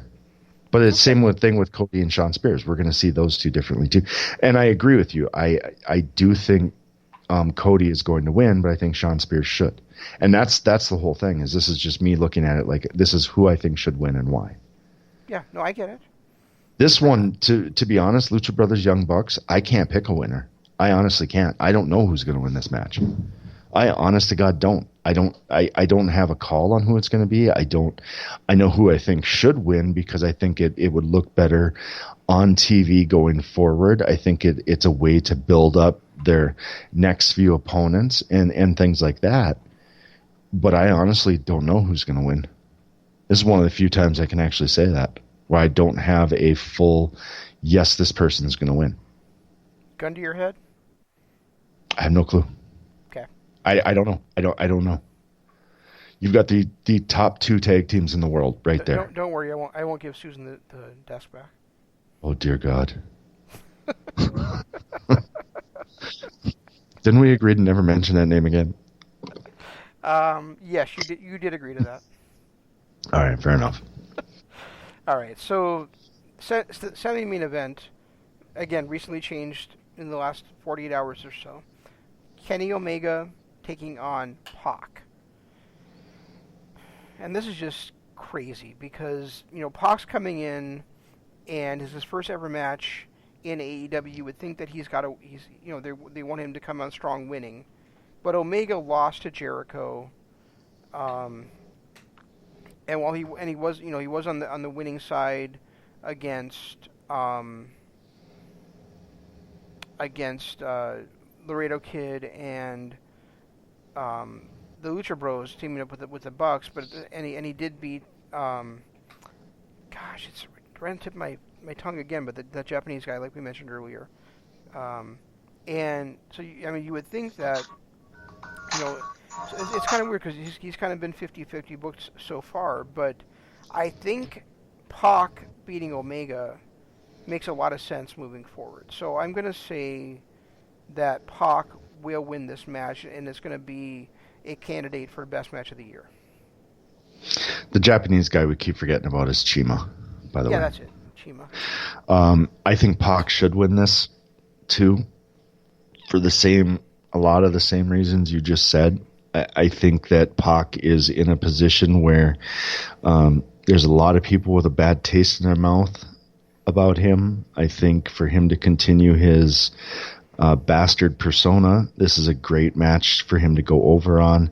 I don't think a loss here hurts Kenny at all. At all. I would like to see it be kind of almost a screw job finish, where Moxley comes in and causes the win, where it still is a clean victory in the middle of the ring, but it's the distraction by Moxley that gets Pac the upper hand type of situation. but I think Pac should win this just because I think he has more to gain from it than Kenny does. Kenny's at that untouchable level right now. Him and Jericho are both at that untouchable level where losses don't hurt them. They could lose every match for a year and they would still be believable as a heavyweight title contender. Because they're just that good. Yeah, but at the same time, I think with the way Kenny's personality is, a loss here to Pac is very interesting for him because then you start getting the Kenny that has the self-doubt, like, why can't I win a match on pay-per-view? Why can't I win the biggest matches that we have? You know, and I think that's going to be, that would be another very psychological thing heading into what I presume will be a match against Jon Moxley at their next pay-per-view. Well, whenever that is. Didn't he beat Chima? He did, but I said on pay-per-view. Like I said, big matches. I mean, right. Taking on so Chima isn't isn't necessarily a big match. Well, it is when you consider the fact that Chima is one of the best Japanese wrestlers in the last 20 years. I mean, but in the last stages of his career too. I mean, it wasn't like it was promoted as being a huge match. No, I mean, and I'll give Alex Marvez credit because he did put it over like it was a huge match. But if you look at it, he lost to Jericho. That's not a big deal because he almost lost to Jericho at Wrestle Kingdom a couple years ago. So for Jericho to get this win wasn't really that surprising or damaging to Kenny. He lost to an elbow to the head that had not been put over by anybody before that or since. He lost to... That doesn't make him any weaker. They put on a 40 goddamn minute match. He was tired. He got hit in the head. You don't think him losing to an elbow tap to the head by Jericho makes him look weaker? I certainly do. I don't think it makes... I don't think... When people are kicking out of Canadian destroyers, it's hard for me to believe anything can't be a finisher anymore. So he wants to get. I really felt the end of that match was really weak, and I didn't. And I thought the match itself was not up to the same level they had at Wrestle Kingdom either. Oh no, I agree, and I wish that Jericho would do his back elbow. What's he call it? The Judas effect. I wish he'd do it more like Ospreay's hidden blade, because then it would be more devastating and more believable. But I'm not going to hold that a bad finisher by Jericho as being a reason to think Omega's weak. Now, granted, he lost to Jericho, but that's a believable loss. I mean, Jericho even at his age, can still work and put on, a great match against Okada not too long after that. That was not a great match. Okay, not a great match, but a good match against Okada. And then Kenny came out and at Fyter Fest was part of the winning tag team, and then he beat Chima. So Kenny losing this match really isn't that big of a deal because he's only really lost one match, and that was to probably the GOAT. I didn't say it was that big of a deal. I said they could build it into a story for his character. But I just don't see how that's even a good story for his character because he has proven that he can beat people on big stages. You're being so argumentative tonight. I am. This is the kind of me you get now. And this unfortunately, is the kind of me that I get now. Yes. Okay. When I'm not doing my other things, this is what you get.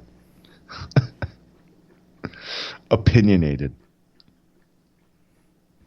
Speaking of doing other things, I thought you said you weren't going to mention Susan anymore. Oh, that's definitely a thing. Anyway, moving on.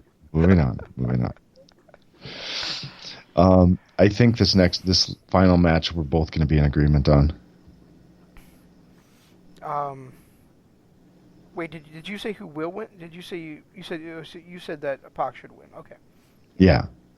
I think Pac should go over for a lot of the same reasons why I think Darby Allin and Sean Spears should go over. This is the kind of performance that puts them on the map I mean, to wrestling fans that know wrestling, Pac is already a main eventer. He's already a guy that we would be okay seeing against either one, either Omega or Jericho or Moxley or anybody for the world championship.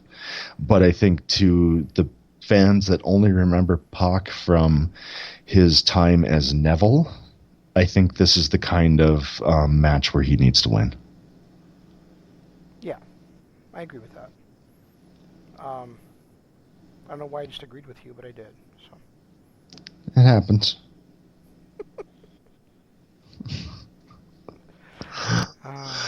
Anyway, this last match, before this gets train wrecked anymore.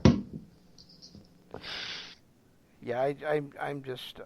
The other thing I was going to say is that, and I know this is just being a dick, is that Sean Spears should never win anything. But anyway, go. Yeah, see, like I said, just you being a dick. Yeah, well, I can't help that. I mean, he biased himself against me by doing that whole Perfect 10 bullshit. So. He shouldn't have ruined countouts if he wanted me to like him. Fair enough. Anyway, moving along. No more Sean Spears bashing for the rest of the show, Shane. Okay, well, then don't mention him again. I won't.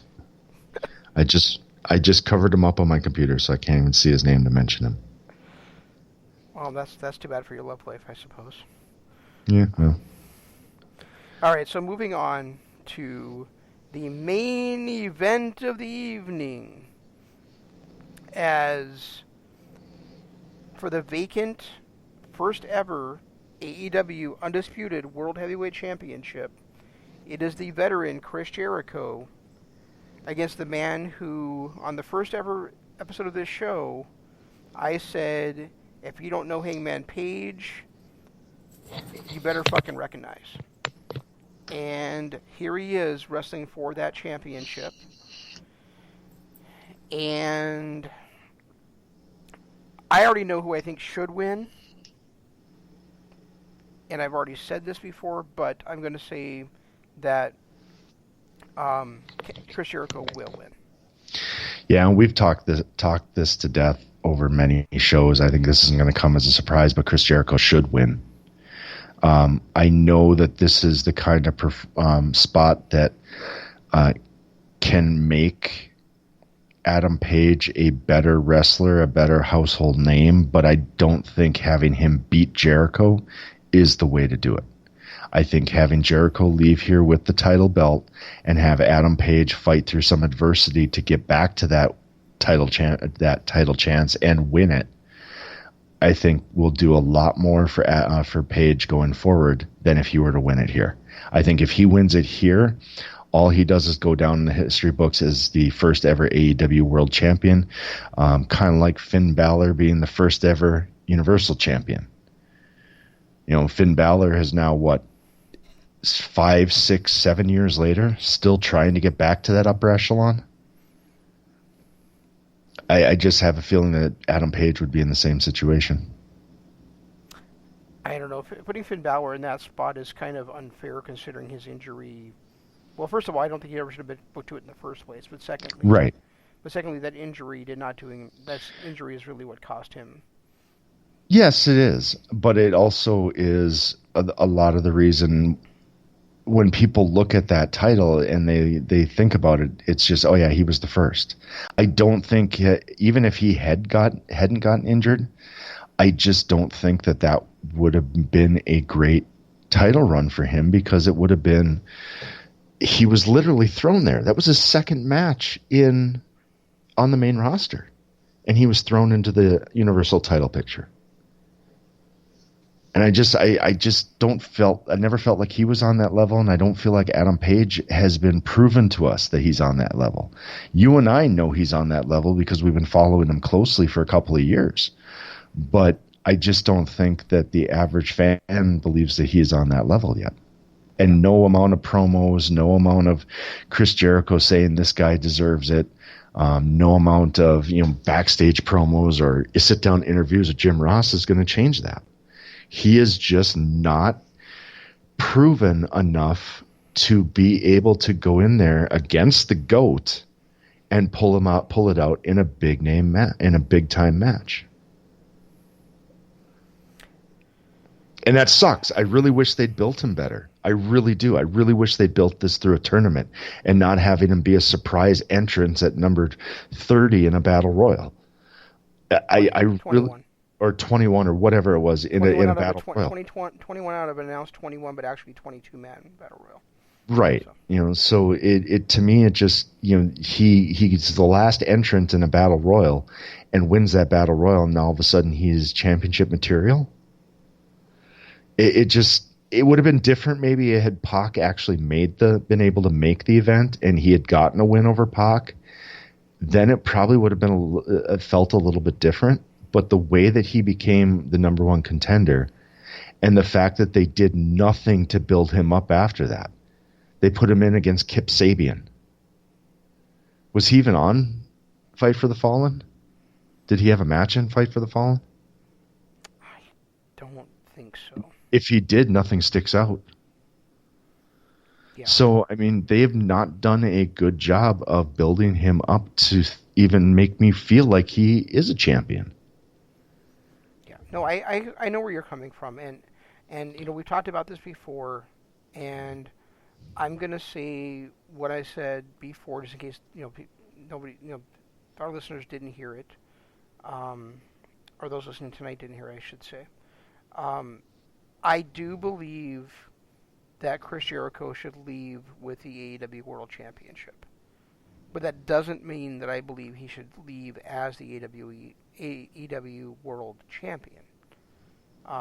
My scenario that I propose, and I still think is a great one, but not necessarily one that I think they will actually do, is that Page wins the match, Jericho goes nuts on him and takes the title, and then you set up weeks of Jericho always being one step ahead of Page, holding on to that title, until finally Page, says, what, fine, if you're not going to give me my championship back, I will give you a rematch, and Jericho wins the title from him, and so Page is the champion without ever actually getting a chance to hold that title, and then he has to spend the next year or so fighting his way back up, and then finally, after proving himself, after getting built up, he finally gets that championship and is able to actually hold it for the first time.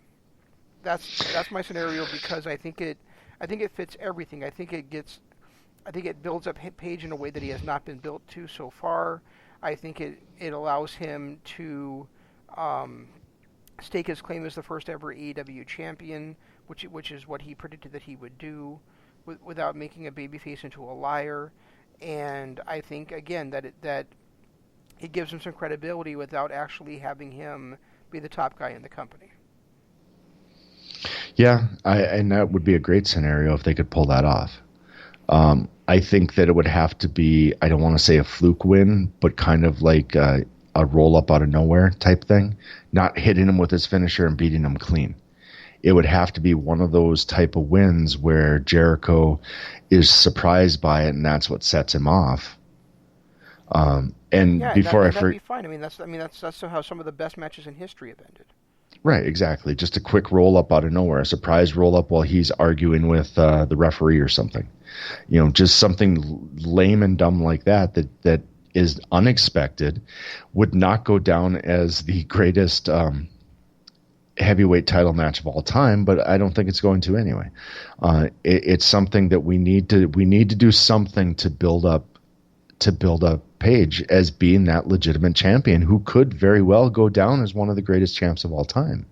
If it's done right, it has to be done right. They can't just put the belt on him in a clean win and think that he's going to all of a sudden, the belt doesn't make the man. The man makes the belt. And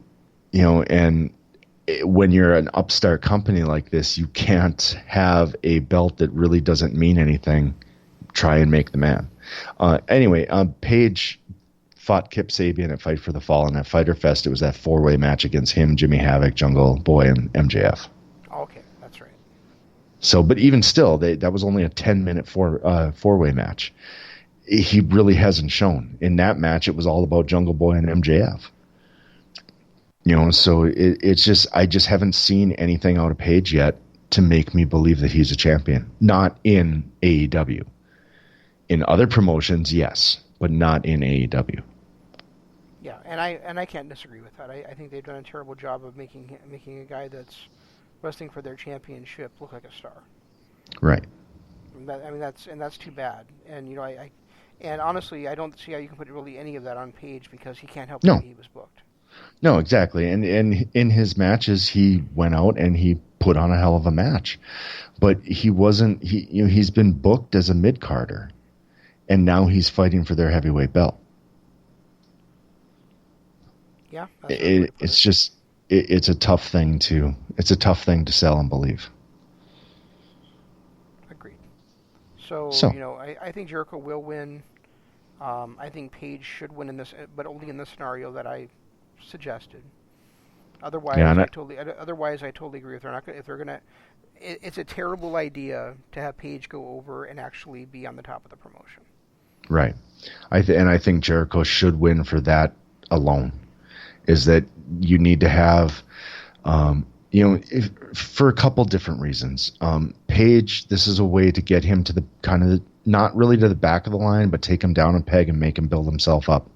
And it also, could you imagine Chris Jericho's character if he has that to claim too? That he was the first ever AEW World Champion? That's going to add so much more to just Jericho's character, which is already one of the greatest in the history of the business. Yeah, and I also want to address the elephant in the room, which is that if Jericho wins, which I'm almost certain that he will, people are going to say, well, of course they gave it to the WWE guy. Ignoring the fact that this is not a character that Jericho has ever used in WWE. And he hasn't been in WWE for 3 years now. Oh, it's been longer than that, hasn't it? I'm estimating 3 years. And that he's the guy that left WWE because he wanted to do something different. Okay, this is where they painted themselves into a corner too, because if they put the belt on Page, you put it on your buddy to be the first ever champion, and he's a member of the elite, and so they really painted themselves into a corner with this one. Had it been Omega versus Page, and Omega gone over, it would have been somewhat legitimate, but it also, you still would have gotten that, you put it on your buddy to they really they don't have much of a choice unless they went off the board and either put it on Moxley or Pac to be the first one. But even that, Pac is about the only one that they could have put it on that wouldn't have gotten backlash. Yeah, and they couldn't reach an agreement with Pac to come in until now. So, right, and it's sad, but so that really wasn't even a legitimate possibility. It really is sad though, but that is the only person in the mix of main eventers that they could have legitimately put it on and not gotten backlash. Right. Wow. And when you're in that position, then you have to go with the best guy. Yeah, and in this case, it's Jericho. Yeah, it is. It's Jericho. I think they need to build other people up quickly so that Jericho isn't the top guy for 5-6 months there. But I think he should lose it at the first pay-per-view and lose it to Page after a month or so of building Page up. Or a few months of building Page up, like 2-3 months of building him up. I don't want them to have monthly pay-per-views. I want them to have 4. Just 4 pay-per-views throughout the year. So you get 3 months to build Page up to a credible challenger to Jericho and have Jericho lose it then. Yeah. I totally agree with that. And I think Cody has said much the same thing, too, is that he wants to have 4 major events per year. And they'll do their little one-off specials here. And I wouldn't be surprised if the next one is a show that they trademarked that his dad invented, which was the Buckhouse Stampede. Oh, that would be awesome. Oh, that would be awesome. Let's bring back some of Dusty's genius. Did I just get you wet, Jeff? A little, yeah. I got all tingly in my naughty bits.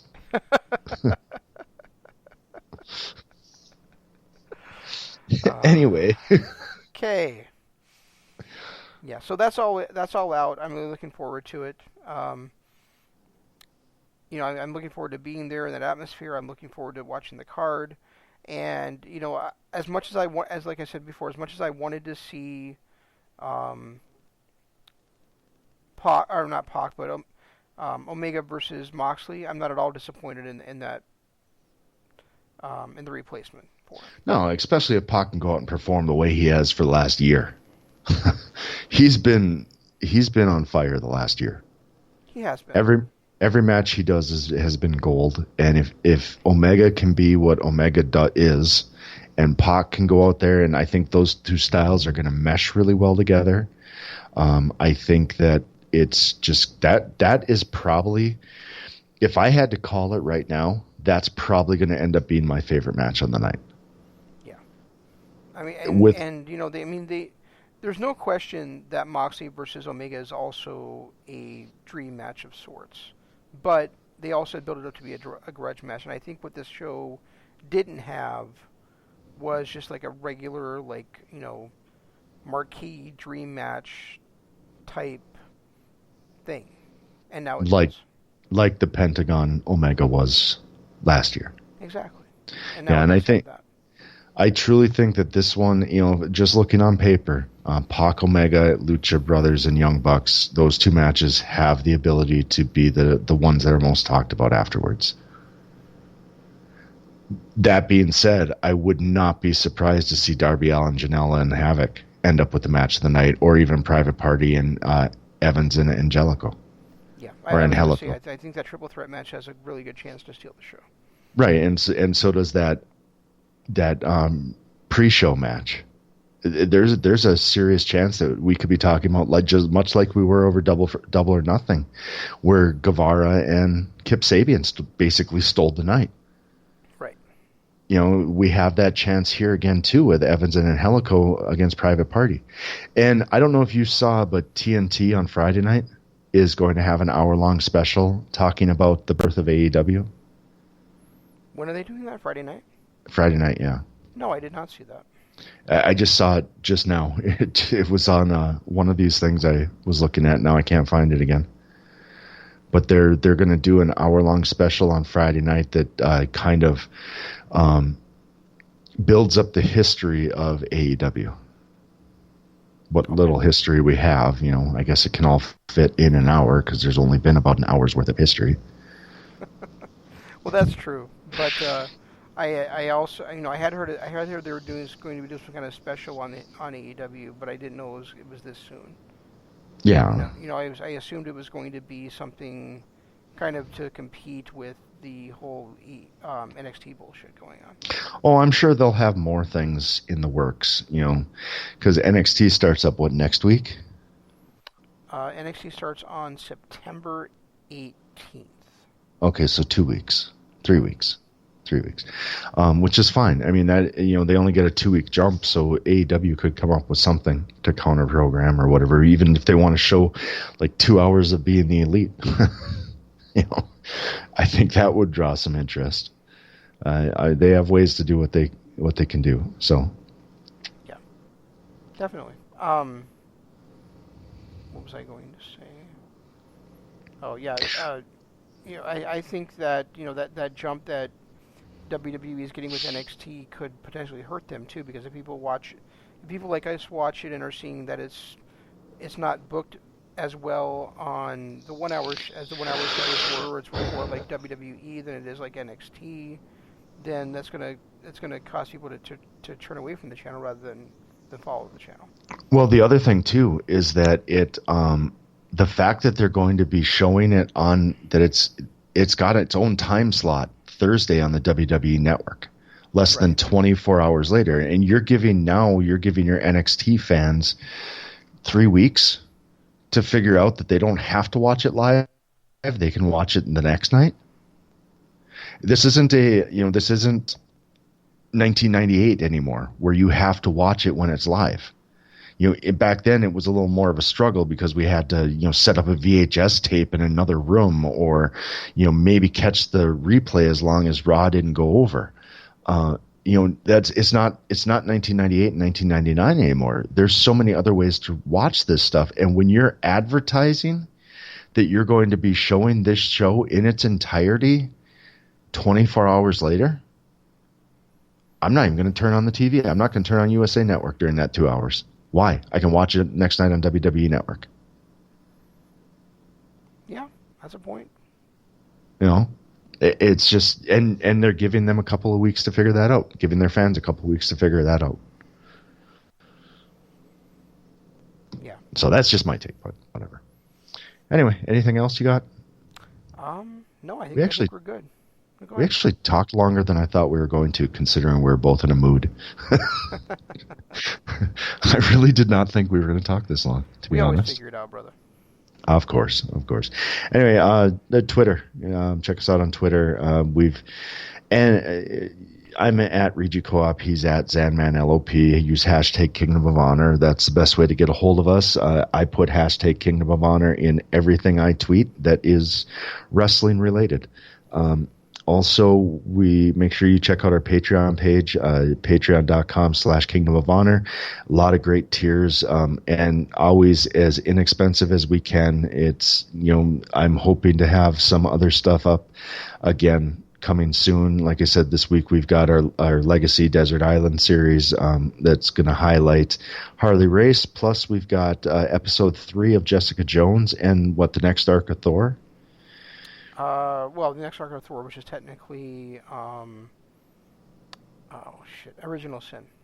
Okay, and coming soon, it's something that's in the works, but we both want to break down the Marvel Universe, all 22 of the original films that led from the original Iron Man all the way through Endgame that just happened earlier this year, and we want to do it in the chronological order that the films are set. So, starting with the Captain America the first soldier, was it? I can't remember.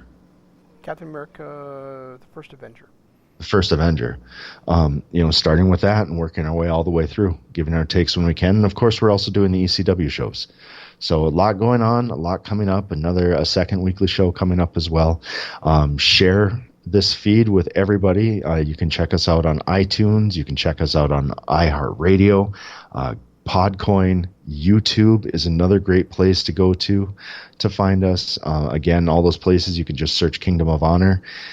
Share this with your friends. Let them know what's going on, because there's a lot of great stuff happening in the wrestling world. A lot of great content coming up, not only on wrestling, but on pop culture as well on our Patreon site. So share with your friends every chance you can get. I must be almost as tired as you, because when you said Marvel Universe and what was great stuff coming up, you said Cher, and I was thinking, wait, we're going to have Cher on? I had no idea. I want 1979 Cher if we're going to do it. I don't want 2019 Cher. Wow. Yeah, it's time for bed. And as far as the Marvel Cinematic Universe, we're either going to do it or we're going to die trying. We're going to do it. I mean, it's going to happen. We're just going to die doing it. But we are going to try it. It's going to happen. I need sleep. You do. All right. All right, so so that's all the social media stuff. We'll be back with you on Thursday with the Harley Race and the Jessica Jones and the first 6 issues of Original Sin, 0 through 5. That always bugs me when a comic is comic number 0, but nevertheless. Make sure you stay tuned to all the other LOP radio shows. We have The Right Side of the Pond on Fridays. On Wednesdays, we have Sports Entertainment is Dead. On Tuesdays, the Global Revolution. On Fridays, The Right Side of the Pond. And I just did the week completely out of order because that's awesome of me. And this is our sleepy show, boys and girls. And of course, we'll be back with you next Monday to talk about All Out, I should say. in even more detail. So it'll be the third week in a row that we're covering All Elite Wrestling, which we all love, right? Right. Until then, this is Zanman saying long days, pleasant nights, and Jeff saying goodbye.